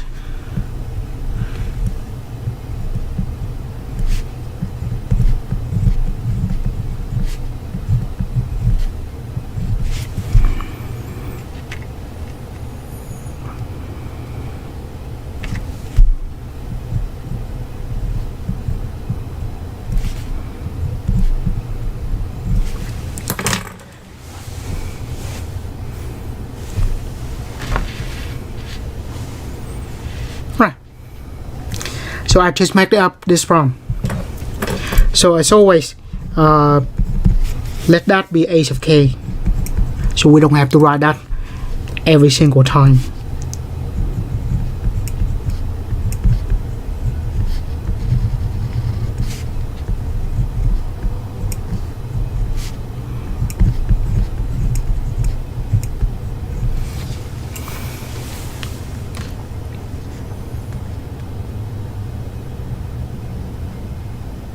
Right. Now what do we compare to? Right. For that, look at this list and take the one with the highest on the top, highest term on the top, which is 3 to the k power. At the bottom is 2 to the k.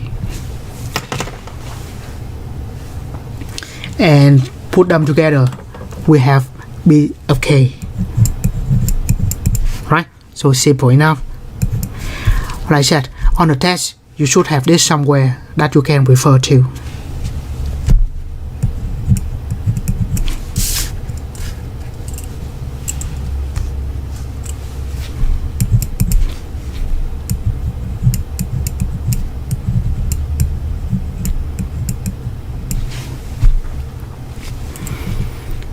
Since both of them have the power of k, why don't we bring them both under power of k?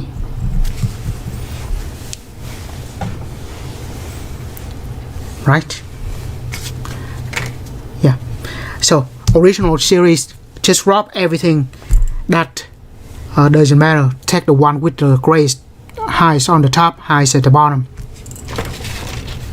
So we have that. Now what happened for this series?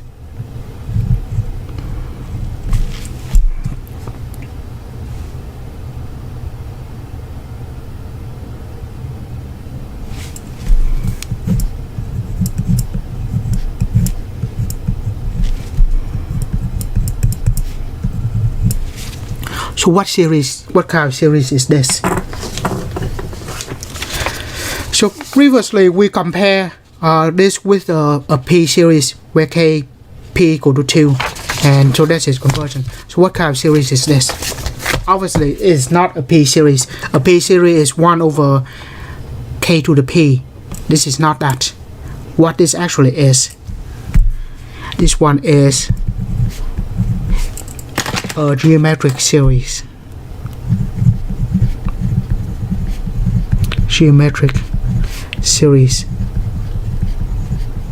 Geometric series, and where r is equal to 3/2.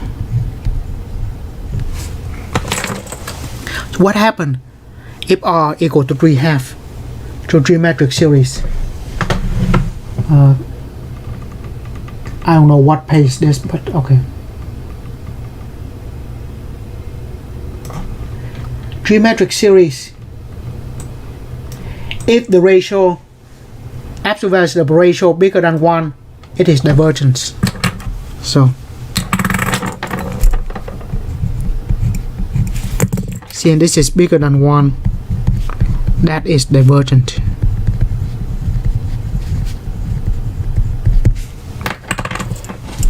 Right, so keep that in the back pocket. Now we check the limit.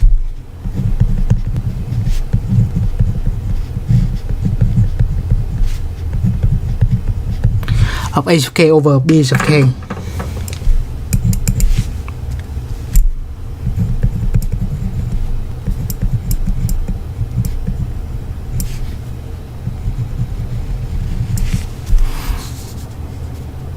A sub k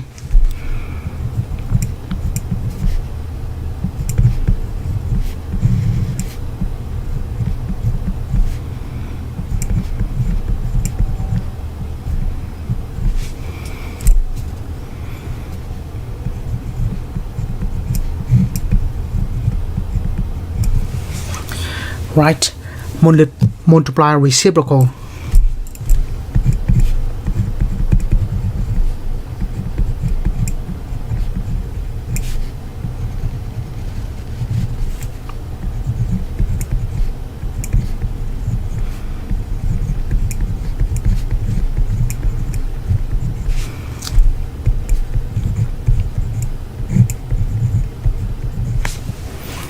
Right.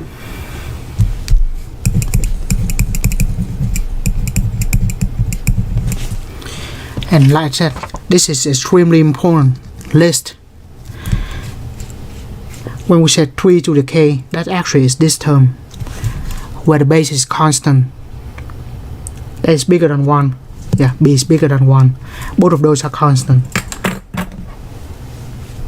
B and p are constant.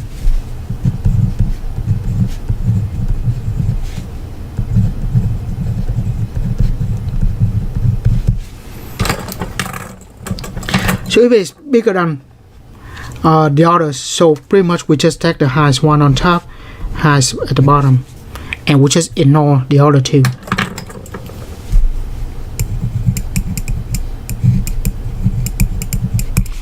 And then we multiply by that. Cancel out.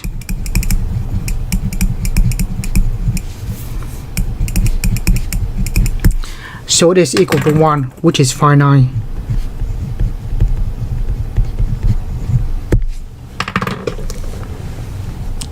If it is finite, the ratio of that equal to finite, meaning that both of them are comparable. Both of them behave this kind of the same.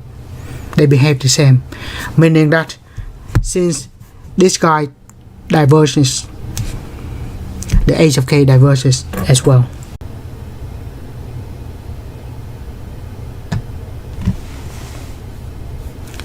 No, I didn't have any frame prop, so I think my end is okay, but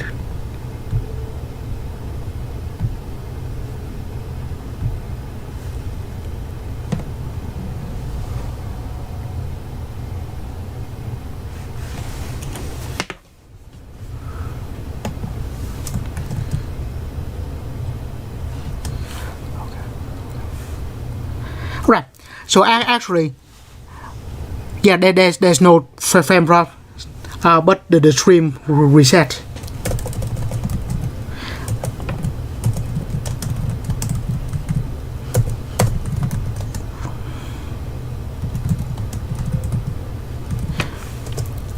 Yeah, you're right. There's some problem, and the stream just reset by itself.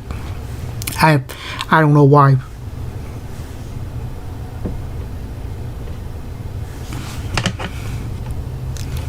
So it is not the frame drop, it just reset. So we should be good now. By the way, let's set back to 1080p, so the resolution will be better.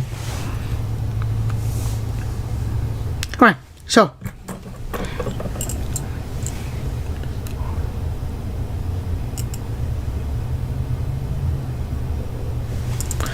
on the over there is the geometric series R is the common ratio.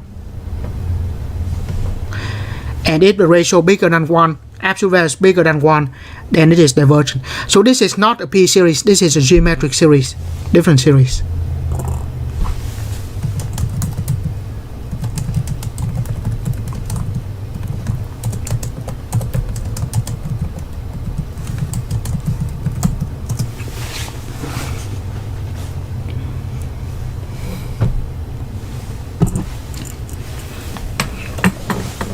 So once again, we use the comparison test.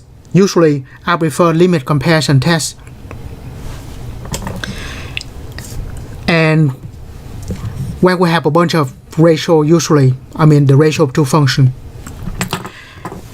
I will use this to drop everything that is not with the higher power. So I keep one highest power on the top, one highest, highest power, highest term on the top, highest term at the bottom, and simplify too. Usually it will end up with a geometric series, or it will end up with a P series like we have earlier. Notice the difference here. This one have something to the K, the base is a constant. On this one, the base is the variable K, or the index K, so the difference is that. And if the ratio is finite, both of them converge or both of them diverge. In this case, since one of them diverges, the other one diverges too. I will not do the second example, but just going to write down what do we compare to.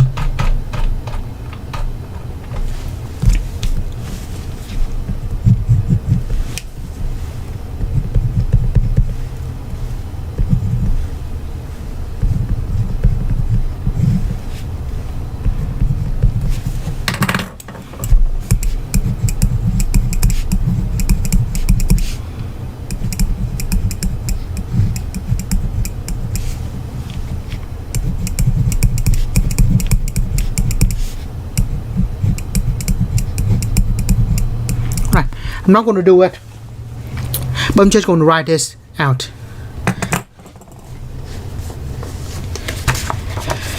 And once again, the limit comparison test, we usually compare to a P series or geometric series. Right. With that, we go to next section.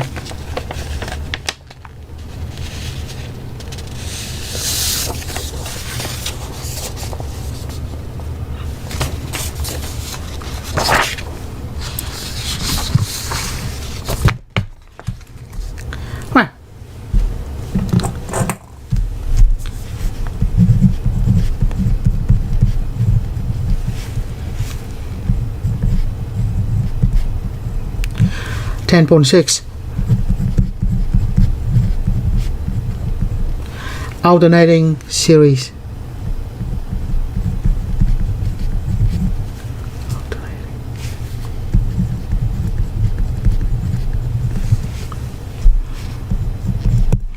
The alternating series test.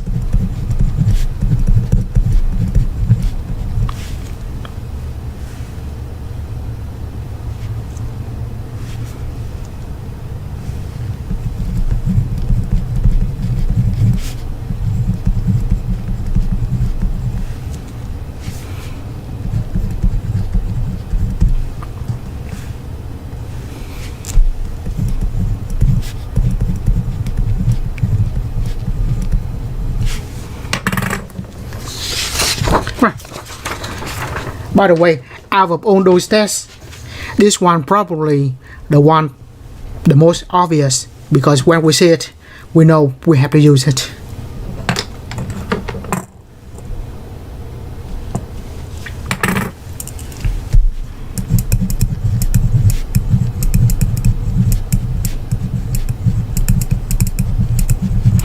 The alternating series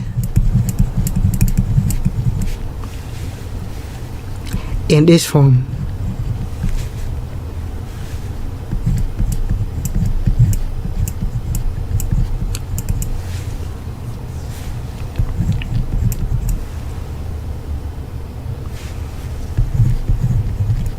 converges.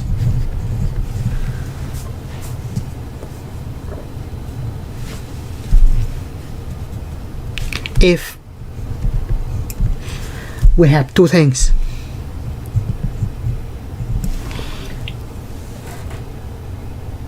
a of k are non-increasing,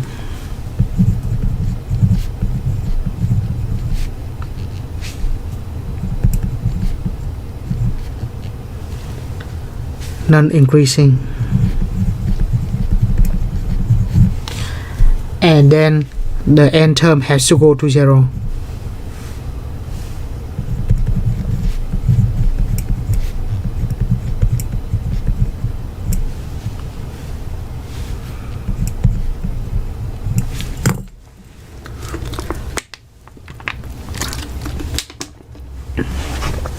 Right, so first of all, why do we call this an alternating series? It's called alternating series. The characteristic of that is this one.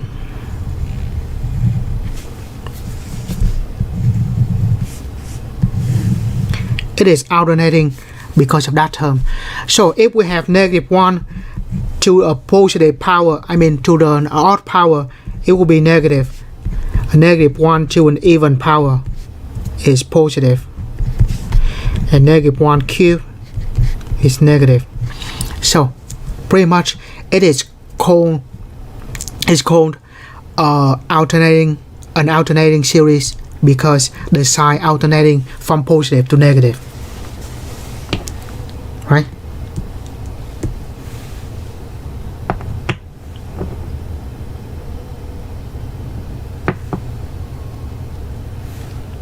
So that's why we call that alternating series.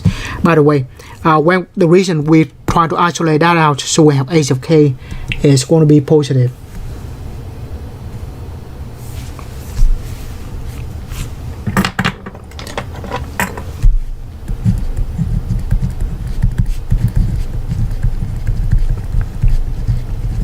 So that's why I said out of all those tests for convergence, this one is the most obvious, because we know for sure when we see that -1 to the k. By the way, we might see -1 to the k or -1 to the k plus 1, or pretty much anything -1 raised to a power. The sign will alternating. And this little note,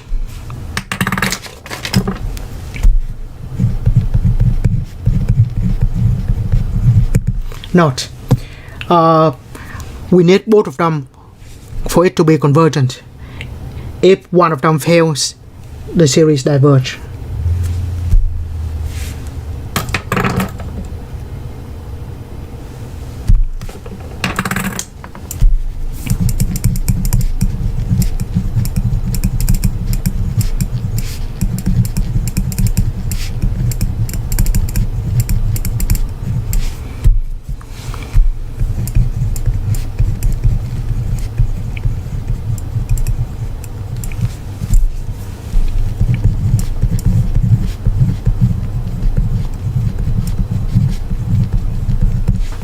So we need both of them to be convergent. If one of them fails,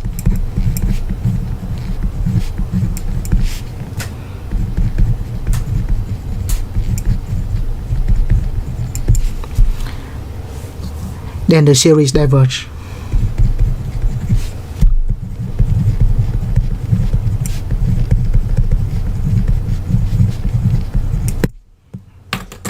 Right.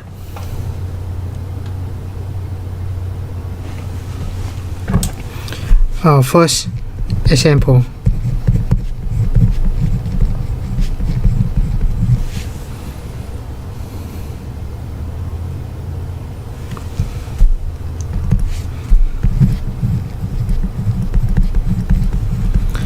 Consider the alternating harmonic series.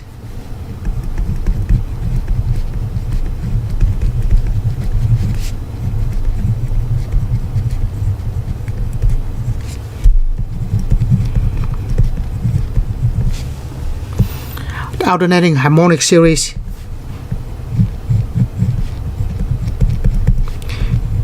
Harmonic series is where we have 1 over k. That is harmonic series. To make it alternating,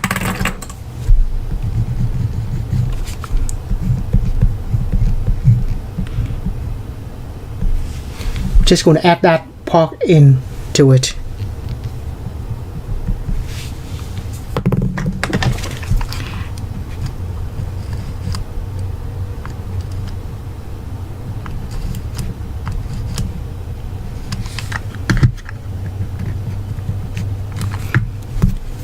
We're just going to add k plus 1, negative 1 to k plus 1 to it to make it alternating. And then we still have 1 over k for harmonic series. Or we can say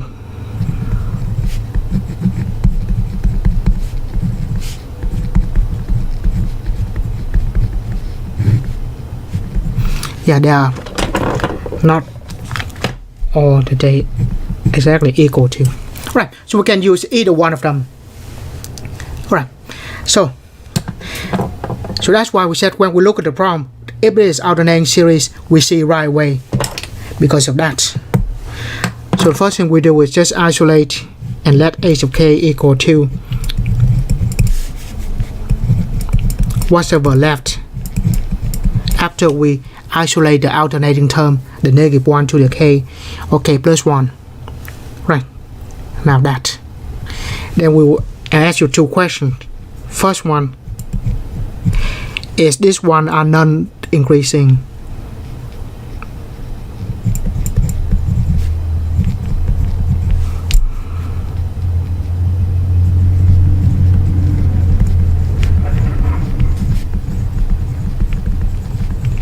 Right, by the way, when we say non-increasing, we mean that could be decreasing or even constant.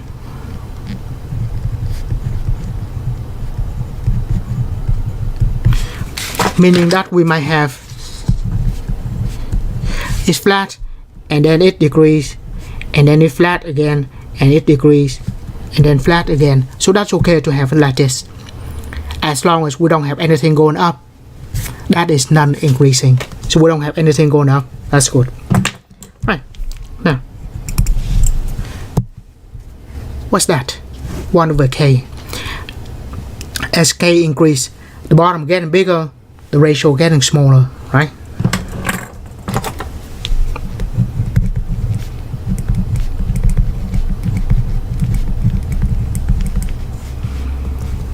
As k increases, 1 over k decreases. Yeah, bigger the bottom, smaller the quotient. So yes, this one decreases. So that check. Decreases is non-increasing.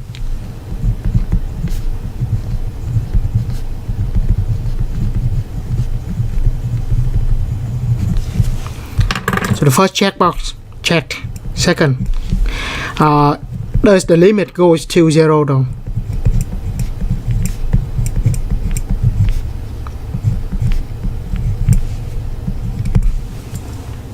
This is also easy.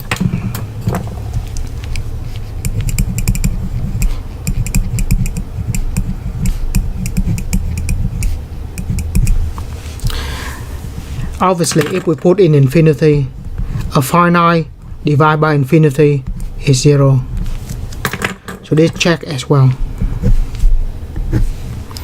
So when both of the criteria are satisfied, we say the series is convergent.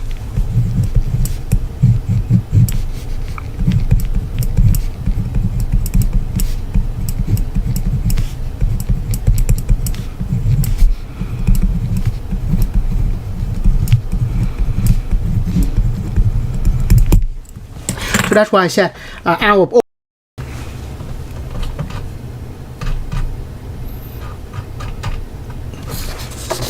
Now let's do more sample.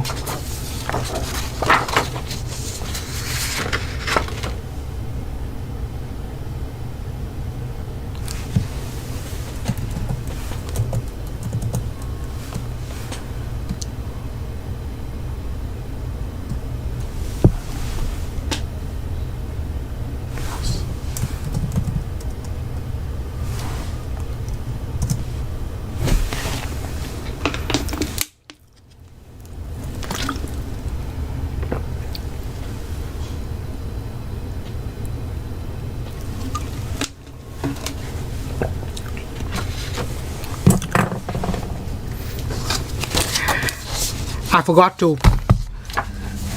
connect that directly with the wire. I'm still using the wireless now. It works perfectly yesterday though. Alright, so in case I miss anything, alternating series usually is straightforward. When we see the -1 to the k plus 1 or -1 to the k, that's where we know we use the alternating series test, and then we just need to test those two criteria.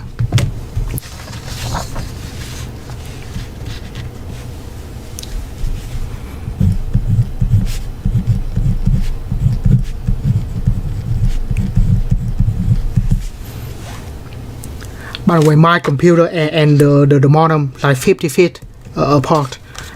I do have the 50 feet cable though, but it takes some time to run the cable.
Right, we see that obviously alternating series, but before we do that, let's isolate that term.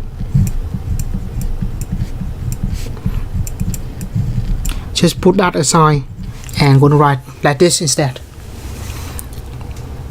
Now we're going to let this term be a of k. So the term without the alternating term.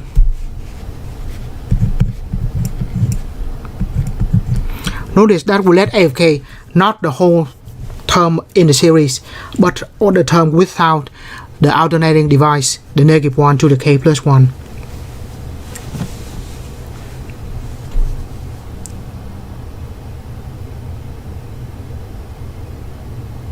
Right.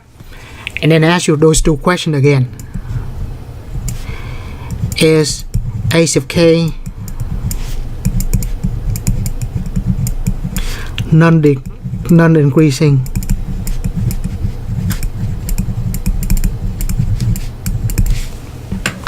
Right, so this will be the same reasoning. K getting bigger, right? So as k increases, k square increases.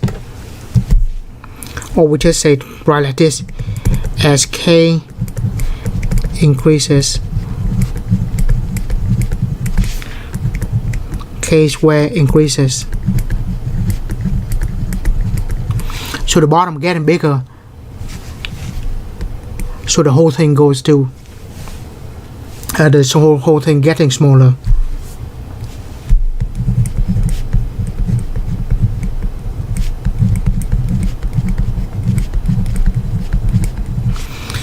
And decreases, meaning it is non-increasing.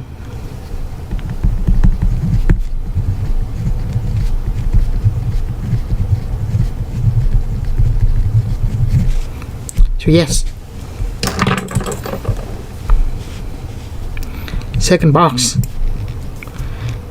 is the limit equal to 0 as k goes to infinity, as the limit h of k equal to 0.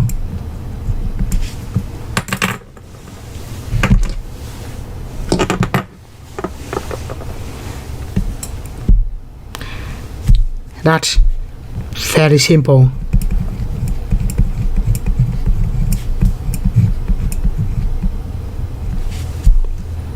Right.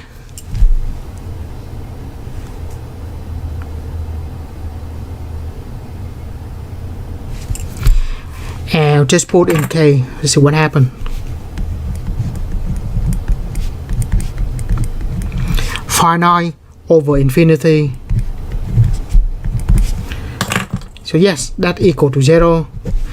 Now both of them satisfy. Then that series converges.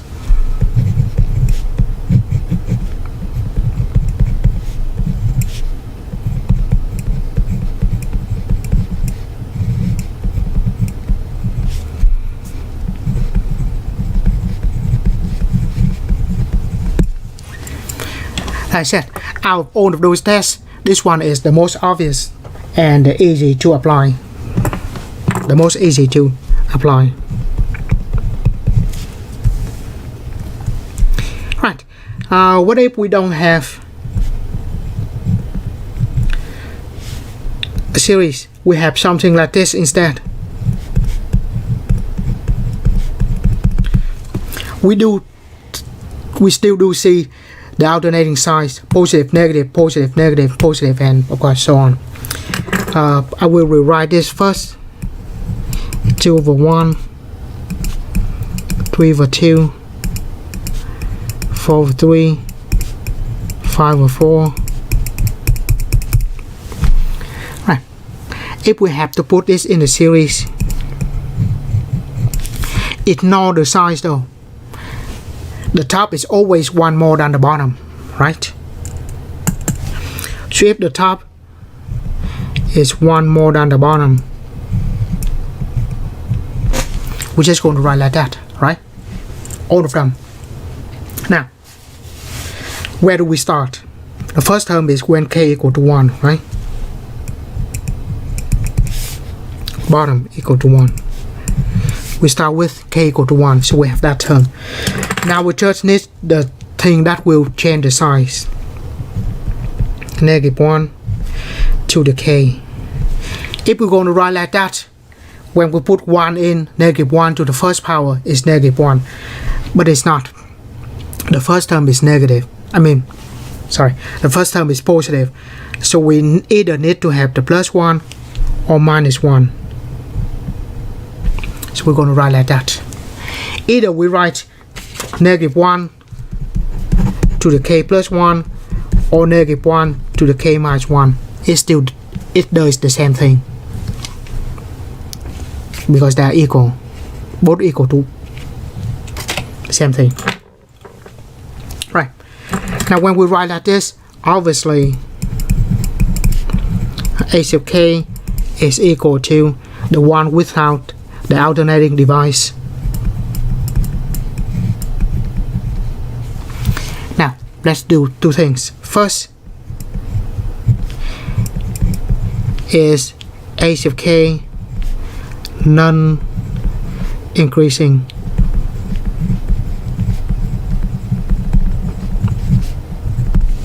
Now this is a little more difficult to verify. What we use is we'll take derivative.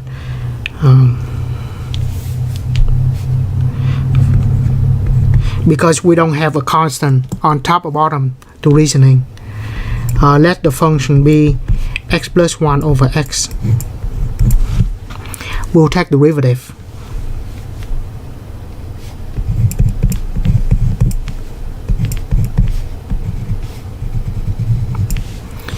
Derivative u prime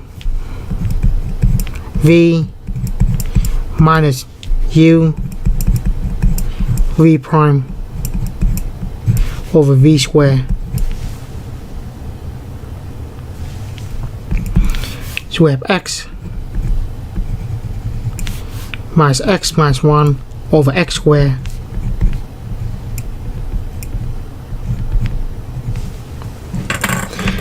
a square is always positive, So this one is negative, which is less than 0. If derivative is less than 0, it is decreasing. Because it is less than 0. Derivative is less than 0. We can also take derivative of this term. It will be negative as well. But sometimes drawing like this is easier than to take derivative. So if the top or the bottom equal to constant, we can use this kind of reasoning. But here in k plus 1 and k, kind of difficult to determine that. So take derivative less than 0, decreasing. Decreasing, of course, is non-increasing.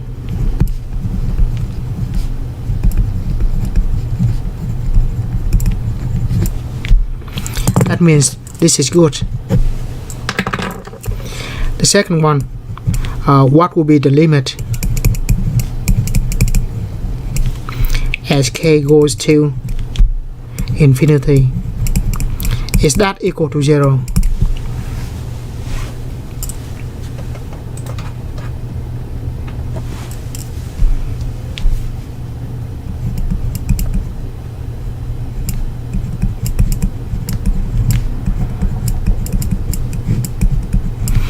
I'll take the highest power on the top.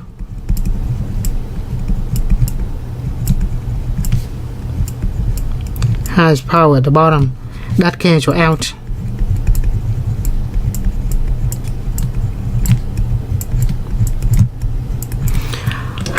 Actually, we should do this one first. Because this one not equal to 0. So this one fails and the series diverges.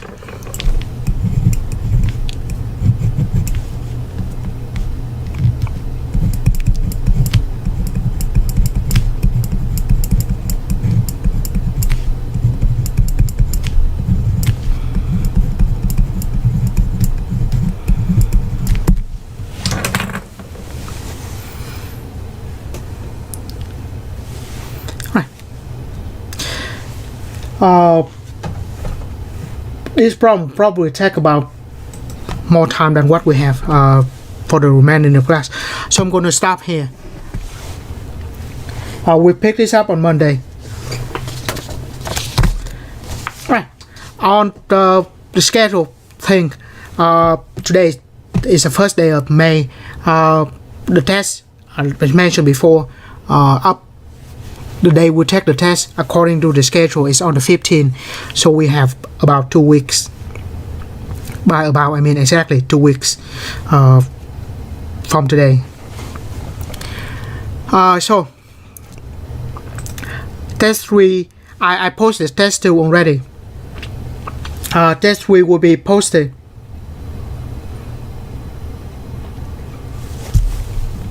on the 11th of May on Monday. So a week from Monday, we have test 3, and then on the Friday of the same week, we have the final. Right. By the way, I post a test on eCampus, that sample test. If you can go there and take the test, then that would be great. Meaning that you can take your final at your own time. If you cannot do the sample test, then you're going to take us on the scheduled date, which is on the 15th. So try the sample test. If you can go through all of that, and you can take it without any problem. Once the test is posted, you can take it. Alright. Before I end the stream, do you have any question?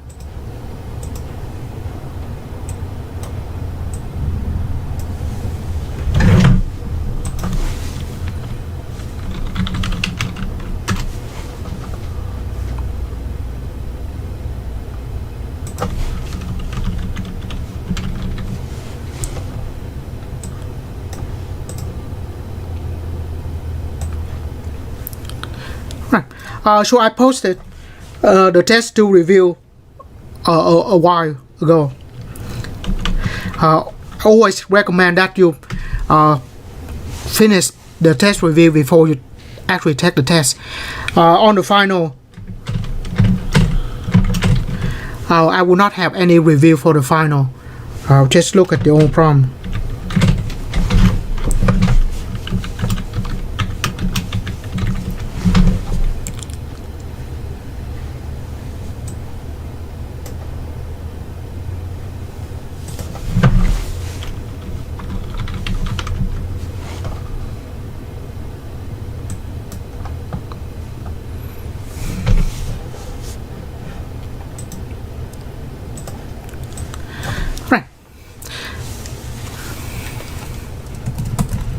If you have no question, then I'm just going to end the stream here.